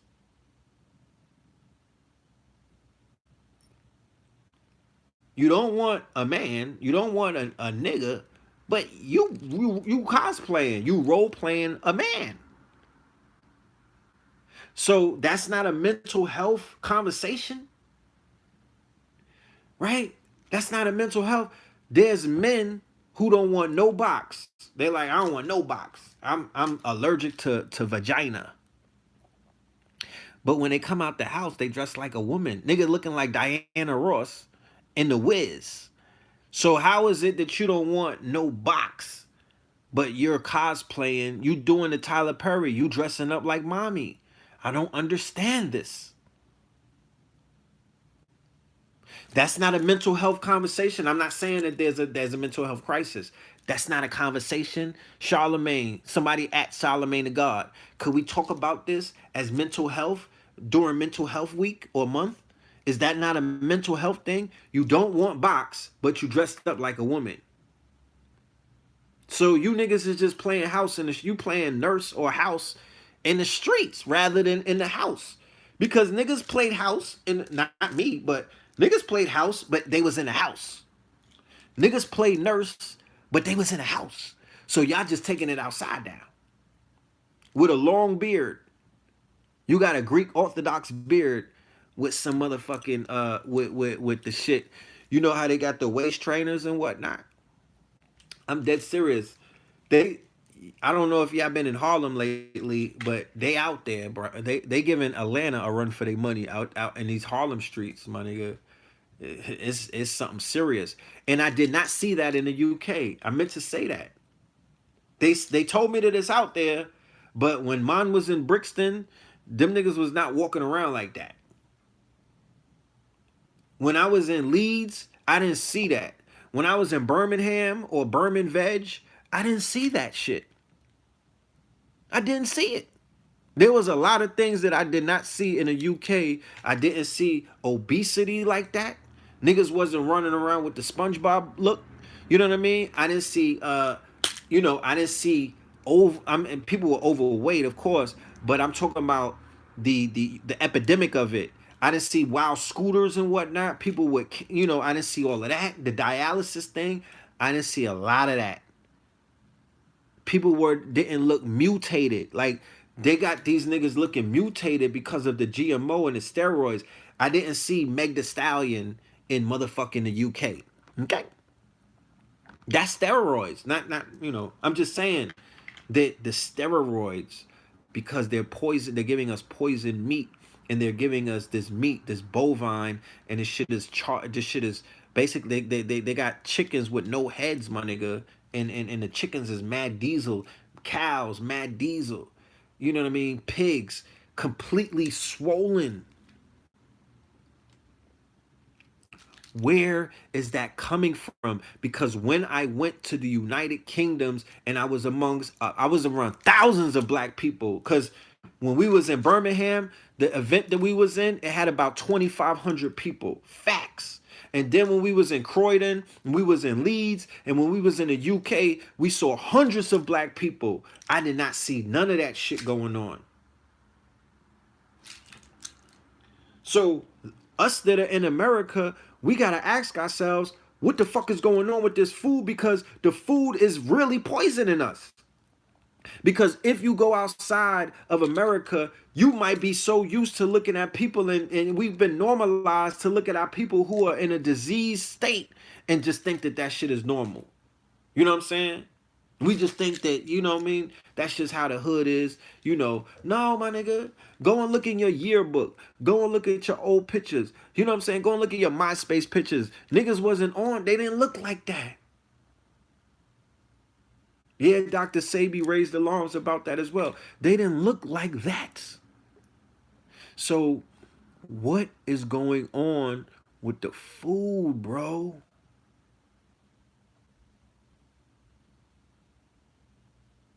What is going on with the food? We gotta find out. We gotta find out. You dig?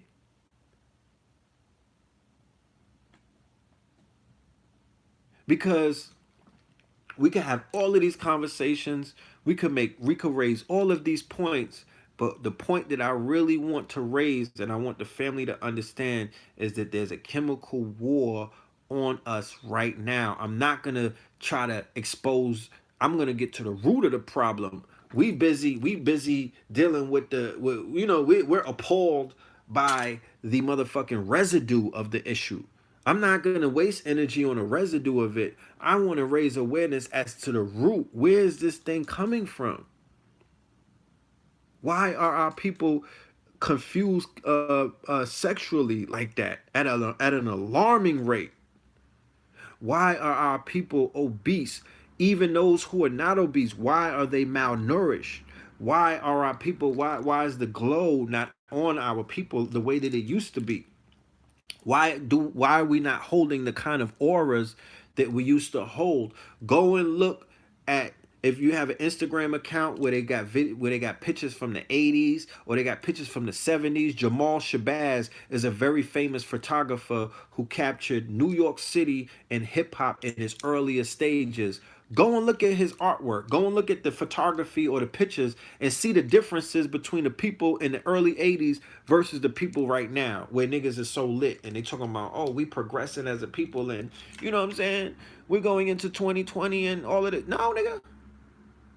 I don't know about that. I don't know. We can have an honest conversation. Why are men dying at 50? Rest in peace, Elijah Cummings, right? The brother from Baltimore, right? The legend from Baltimore, the politician. He wasn't supposed to die so early. Okay, he wasn't in his 80s. He wasn't 85 and 90.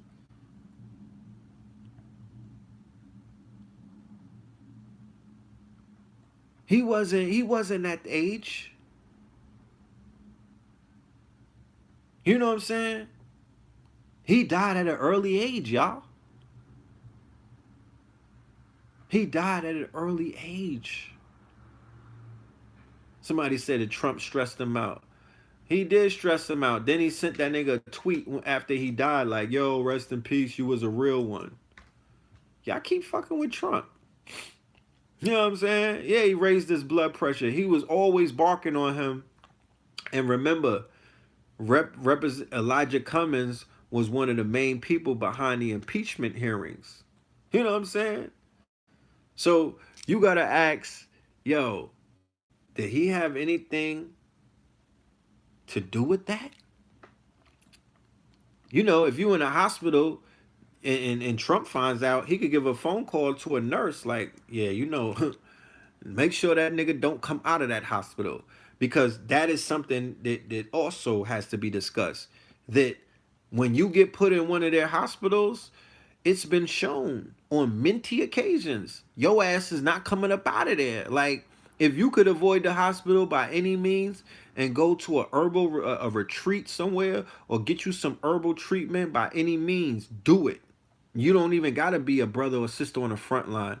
You just got to have some damn melanin, because what they're doing is they're taking your organs and they're selling them to the Israelis. They're selling them to the Russians. They're selling them to the Turks. They're selling them to anybody who got the money to pay for it. Believe you me. And it ain't just hearts. It ain't just your heart, and it ain't just your liver and your lung. Your skin is being monetized. Your skin is worth something. Your fingernails, your eyeballs, your retina, your teeth, your lungs, your liver. I have the chart on my Instagram page where they have all of the prices of body parts. Nigga, you thought cows was selling? Nigga, you thought chicken was booming? You know what I'm talking about? Human bodies is booming. So remember, in America, in this very dark capitalistic time that we live in this super capitalistic time that we live in, everything is about the bottom line. And your life is expendable when it comes to the bottom line. That's the bottom line. Okay? That's the bottom line. And because we live in a time where Trump has raised the hate index past the motherfucking margins and whatnot, is outside of the margins, these people who didn't like you in the first place, now their consciousness is in a jar, because they're like, you know what? It's now or never. Nigga, Trump is in office. Nobody's gonna investigate us. Nobody's gonna raise the alarm. Quiet weapons. We're gonna kill them quietly, one by one. You know what I mean? We don't have to show our fangs. We could knock them off with malpractice. We could knock them off with the wrong kind of treatments and whatnot, giving them overdoses, or, you know, subscribing them these drugs and whatnot that'll basically give them cancer. We're going to give them cancerous foods, carcinogenic foods. We're going to poison the water and the air and whatnot. Don't be scared, though. Don't be scared. I'm not doing all of this teaching in order to raise anybody's fear index. I'm not doing this to stress anybody out. It's late at night and whatnot. You know, I don't want to leave you stressed by giving you some of these tidbits. But what I do want you to be, I just want you to be on point. I just want you to be on point. I got this far in life by being on point. I didn't walk around aloof to everything. Even when people thought that I wasn't paying attention, nigga, I was paying attention. You know? I just want you to be aware. And I feel that awareness is empowerment. And with empowerment, you can empower others. You can help move mountains by being aware of the shit that's going on. I just don't want you to be naive to the environment and to the society that you live in. And I don't want you to be paranoid of the society. I just want you to dig a little bit deeper and ask a few more questions and find out for yourself what's going on around you. You might live in Pleasantville, you know what I'm talking about, where there's nothing going down. In your reality, you might live in a place where mentally you don't see none of this, and you don't recognize, or you don't give any kind of energy to none of this shit. And that's great. Kudos to you, my Negroes. You know what I mean?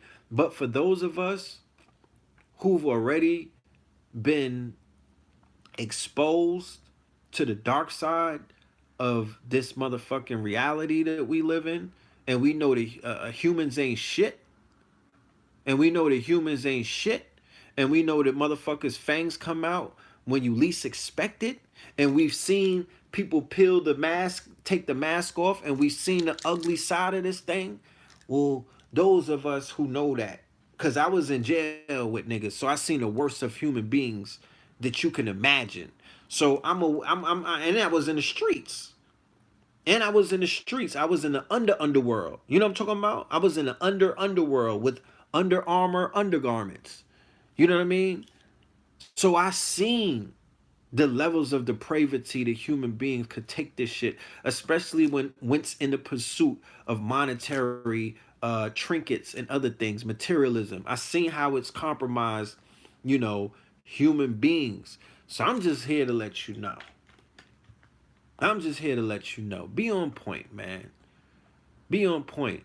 This is I'm the red pill. So this is about giving you a little bit of eye opening, opening up your eyes,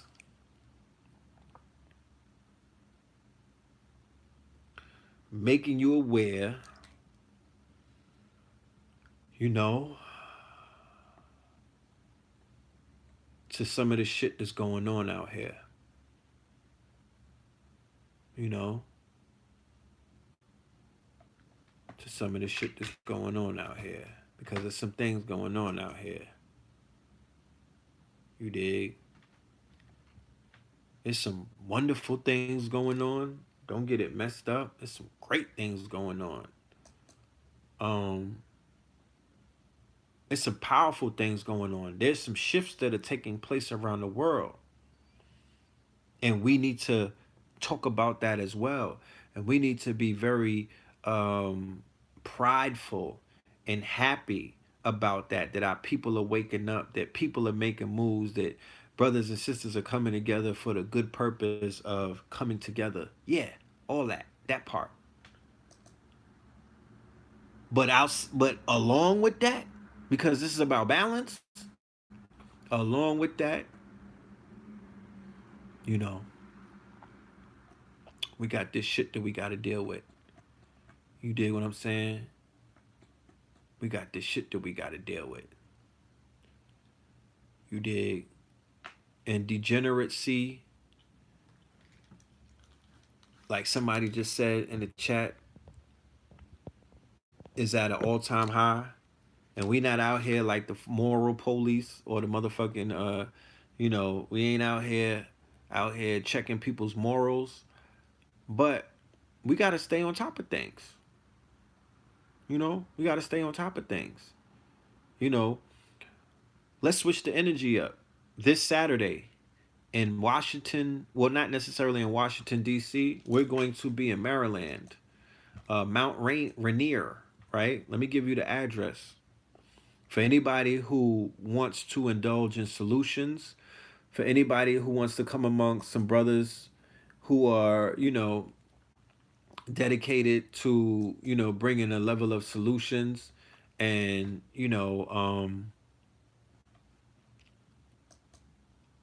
basically answers to some of the problems that we have. We're having a shifters reunion, all right? The paradigm shifters, and we'll be in the building on that Saturday, this Saturday coming up, all right? We're going to be at 3311 Rhode Island Avenue, Mount Rainier, Maryland. Zip code 20712, from the hours of 3 to 8. And you'll be introduced to, if you never met or if you are familiar with these individuals, you'll get a chance to see Billionaire PA, 19 Keys, Brother Ben X, Rizza Islam, Pop Darby, Red Pill, Blue Pill. Okay? So I need y'all, if you're in the DMV area, to pull up. All right. We'll have merchandise there, you know, and everybody who's doing what they supposed to be doing will be addressing the family and letting them know what it is that they're doing. And there's going to be a lot of powerful self-improvement talk, you know. The address is 3311 Rhode Island Avenue, Mount Rainier, Rainier, Maryland, right outside of DC, 20712. And I believe you could get tickets. Go to the Instagram page, Shifters, the Shifters underscore. And I believe if you click on the link, it's gonna take you to the website to buy the what you call it. How long does the Garvey sweater ship? It depends, you know. It depends.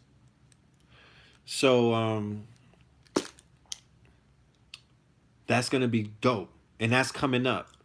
And then right after that, in Brooklyn, New York City, November 3rd, the birthday of Th3rd, we're going to be doing one of the biggest lectures that New York has seen, that the world has seen.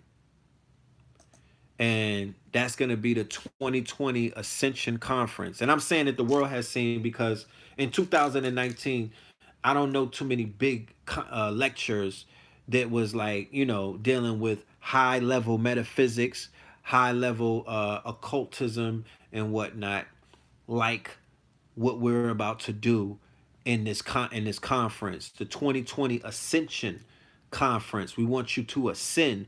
We want your frequency to ascend. We ain't dealing with descents. We're not dealing with descending. We're dealing with ascending, rising up, leveling up, you know, getting your energy and your spirits and all of your level of intelligence, because once you leave that building, you're gonna be smarter than when your ass got up in there. All right. So blue pill, red pill. Red pill, I'm gonna be talking about theta waves. I'm gonna be talking about the neuroplasticity. I'm gonna be talking about brain hacking. All right, those are gonna be solution based, and I'm gonna be talking about being in your flow state. Blue pill, he's gonna smash it. He's gonna do what he do. Sri Master Gano Grills, he's gonna do what he does. Galacticus, shout out to Galacticus.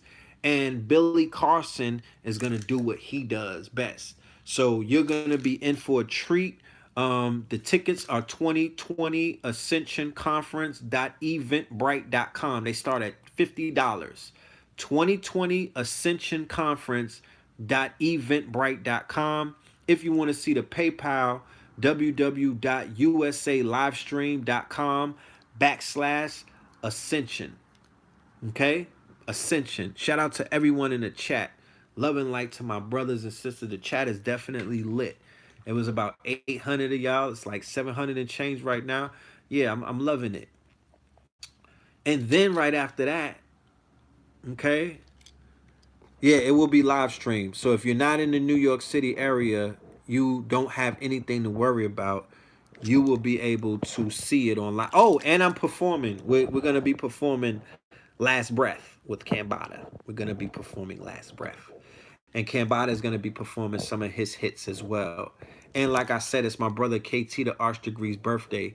So I'm gonna let my brother shine, and I'm gonna let him get up there and do what he does as the master, you know, the master that he is. He's a master, you know what I mean?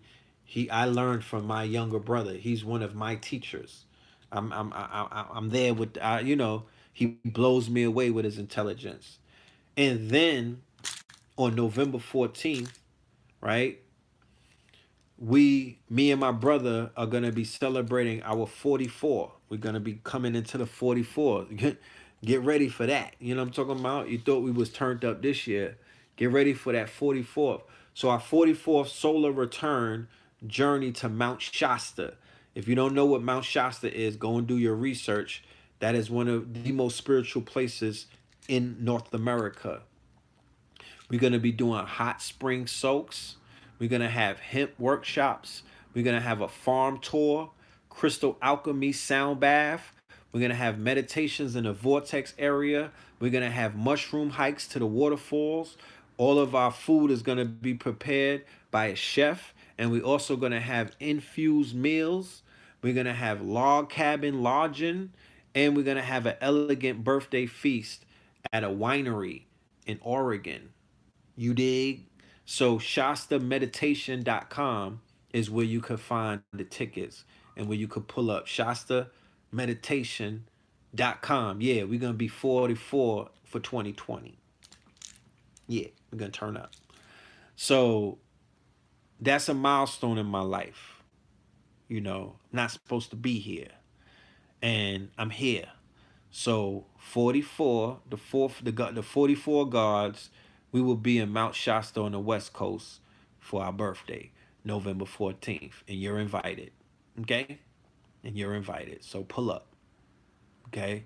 If you can make it, pull up. If you can afford it, pull up. Okay?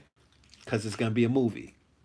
I don't know. I don't know if you have ever partied with me before, or if you ever turned up with the God. But yeah, I turn it the fuck up. I get it pretty turned up. You know what I'm saying? You know, I don't know if I'm gonna be all the way turned up, but it's gonna be an event. It's gonna be something that you don't want to miss. So, with that being said, um, Kings County big cartels. All right. Shout out to everybody that sent the cash app. You know what I mean? If you like what you heard tonight, if you got a full, if you got a full plate, just leave a tip. You know, I'm talking about Cash App, money sign, PHILMORELAND. You know, I appreciate all of the love that the family gives. I definitely appreciate your Cash Apps and whatnot. Make sure y'all hit the like button, get the likes up if that means anything. You know, and yeah, we'll see you on Melanin Monday. We'll see you on Melanin Monday. Melanin Monday is coming up on Monday. All right. I don't know if we'll be live streaming on Saturday, but what I do know is going to be recorded professionally.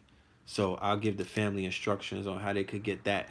Oh, well, in the meantime, between time, we have a 4-hour lecture, American Gods 2, Americana Nova Roma. You just heard Trump say that America and ancient Rome used to do business together. He's invoking some shit. But American Gods Part 2 is available. Hit me on my Cash App with your email and $20 and you will get video on demand. We email lectures now. You don't got to worry about waiting for the shit in the mail. You just get a straight email so you can press it and watch it on your phone. So thank you for everybody that was there that night too on Monday when I did American Gods Part 2. Thank everyone for their attendance. You know, it felt good to be with everybody in the building. Y'all was able to give me that energy that I needed to blast off. So go and check that out. Yeah, and that's about it. And if you can go and watch that interview on the Breakfast Club, both of them, Centoya Brown today, and go and watch the sister. She did it on like what's today? Thursday. She did it on Tuesday. Tony D. Rivera. So you get a better understanding of why I was so passionate to speak about something that we're not aware of, because we're not aware of this shit. Tyler Perry didn't make a movie about this yet. This is not, and they're not exploring this in reality shows. Like, you know, Tammy and all of them are not talking about this shit. So we don't think that it exists, but it does. Yeah, go get that Christ Consciousness from Blue Pill. That album, Christ Consciousness. You can stream it on this YouTube channel. For anybody that's not subscribed, make sure y'all hit the subscription and share the video. All right? I want to say love and light to the family. Everyone, I'm wishing you the best mental health, the best spiritual health, the best physical health, the best financial health. You know what I mean? We're in some very powerful times. The energy of that moon is still with us. We finna get up in Scorpio season, so get in your motherfucking bag, you dig? But everyone that's here, love and light to each one of y'all. I can't wait to meet each one of you because, like I said earlier in the show, that's the highlight of what I do. My payback, my big payback, is when I get to meet you, when I shake your hand, when I hug you, when I take pictures with you. Because other than that, what is this? I know that I'm speaking to a whole bunch of people, but you meeting me, I don't know who you are. I need to meet you. We need to link up. We need to build. We need to network because your network is your net worth. So how do I know how rich I am or how do I know how wealthy I am unless I get to physically meet you and we're able to build and brainstorm and figure some shit out? Because the answer to our issues is us. We got to communicate. I'm a good social person. I like to communicate, but I don't like to bullshit. I don't like bullshit artists. I don't like to play games, and I don't like to waste time. We are living in the quickening, and niggas is moving in slow motion.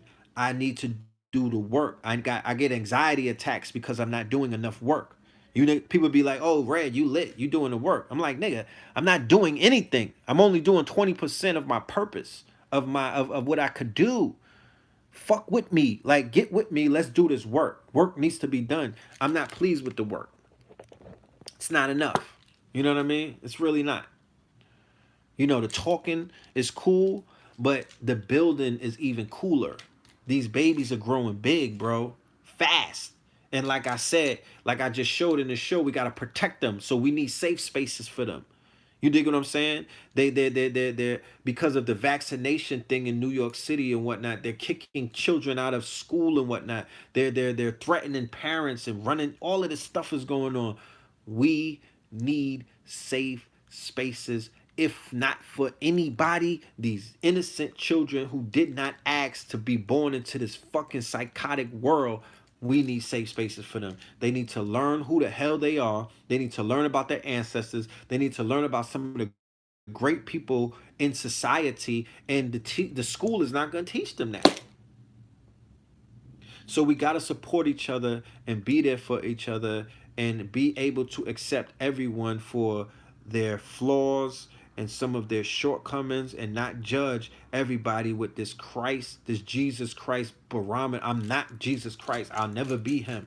If you're thinking that I am him, you're fucking wrong. I'm not going to be your Christ figure. That's not who I'm, the Antichrist. Or not that. I'm not that bad. But I'm more of an archangel than an angel. You know what I'm saying? And that's the world made me like that. I'm a product of my experiences. But even with all of that, I'm still here for the good of my people. I could care less about anything else at this point. I could give less about anything else, and that's not being cold-hearted. It's so many of the people. There's millions of us. What the fuck? How big you think my heart is? I don't have time for nothing else. It's so many of us. So many of us are waking up every day. It's so many woke people. It's so many conscious people. By the time I'm finished with y'all, I'm gonna be 99, my niggas. You know what I'm talking about? So right now, I'm focusing on us because we need the most help and we are the most magical, and we have some of the most. We are the ones who are blocked communication wise from coming together because of the culture. I don't want to blame nobody outside of us. The culture has encouraged us to not be social with each other. The culture said don't talk to that nigga. The culture said don't be friends with these niggas. Tie them up and snake them and rob them. You know what I mean? The culture has poisoned our minds. So we want to break through that madness and begin to effectively communicate about simple shit like building. Some of our ancestors were going through Jim Crow and they was buying acres upon acres, baby on baby, nigga. They was buying hundreds of acres of land. They were owning shit. They had their businesses. They were traveling in little buggies and whatnot up and down the motherfucking corridors of I-95. So if they was moving like that with a purpose, why we not? Nigga, we got buddy passes. We got Tesla cars that drive. You could sit back and smoke a blunt and the car drives itself, nigga. You know what I'm talking about? You know what I mean? We live in a Jetson era, nigga. You could ride a hoverboard wherever you want. So there's no excuses. Let's get busy. I got the UK, day on deck. I got the Caribbean, day on deck. I got Africa, day on deck. And we got the motherfucking states, my nigga, day on. And we got South America lit. Brazil and all of that lit, nigga. I'm lit in Brazil. Talk black to me. I'm lit. I'm lit in the UK. I had to go there and see it for myself. You know what I mean? So we're lit on all four corners of the world. We have to harness that energy. We have to harness that power. We have to harness that potential and make something happen for the better. And it's not just about money at the end of the day. We got healing to do, we got teaching to do, and we got a lot of creativity to do. Because to be honest with you, I just want to create. We know that money, it takes money to create, but overall money gets spent. Money comes and goes. Movies are forever. Music is forever. Those artworks that's on the walls and what the Basquiat's, that nigga, that's forever. So I'm about the art. I'm about the sciences. We need to create. Them pyramids is still standing. That's a high form of art. Right? That's a high form of art. So let's get back into our art bag.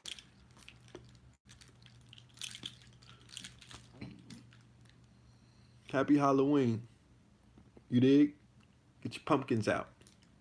So, yeah, I'm here for that too. Facts2020.org. That's, like I said, right now it's functioning as a database. I have all of y'all emails. Like I said, I have to create the time and the space to begin to do the next phase of what needs to be done. Walk with me. Facts2020.org. We are organizing. I'm here to let you know that I have thousands upon thousands upon thousands of signees. I shit you not. Thousands. So we got work to do. All right. I will see y'all in Brooklyn. Either that, I'll see you in DC. I'll see you in Cali. It's other things going on after that. This ain't the end of the road. 2020, we everywhere. You dig? So, with that being said, peace and love.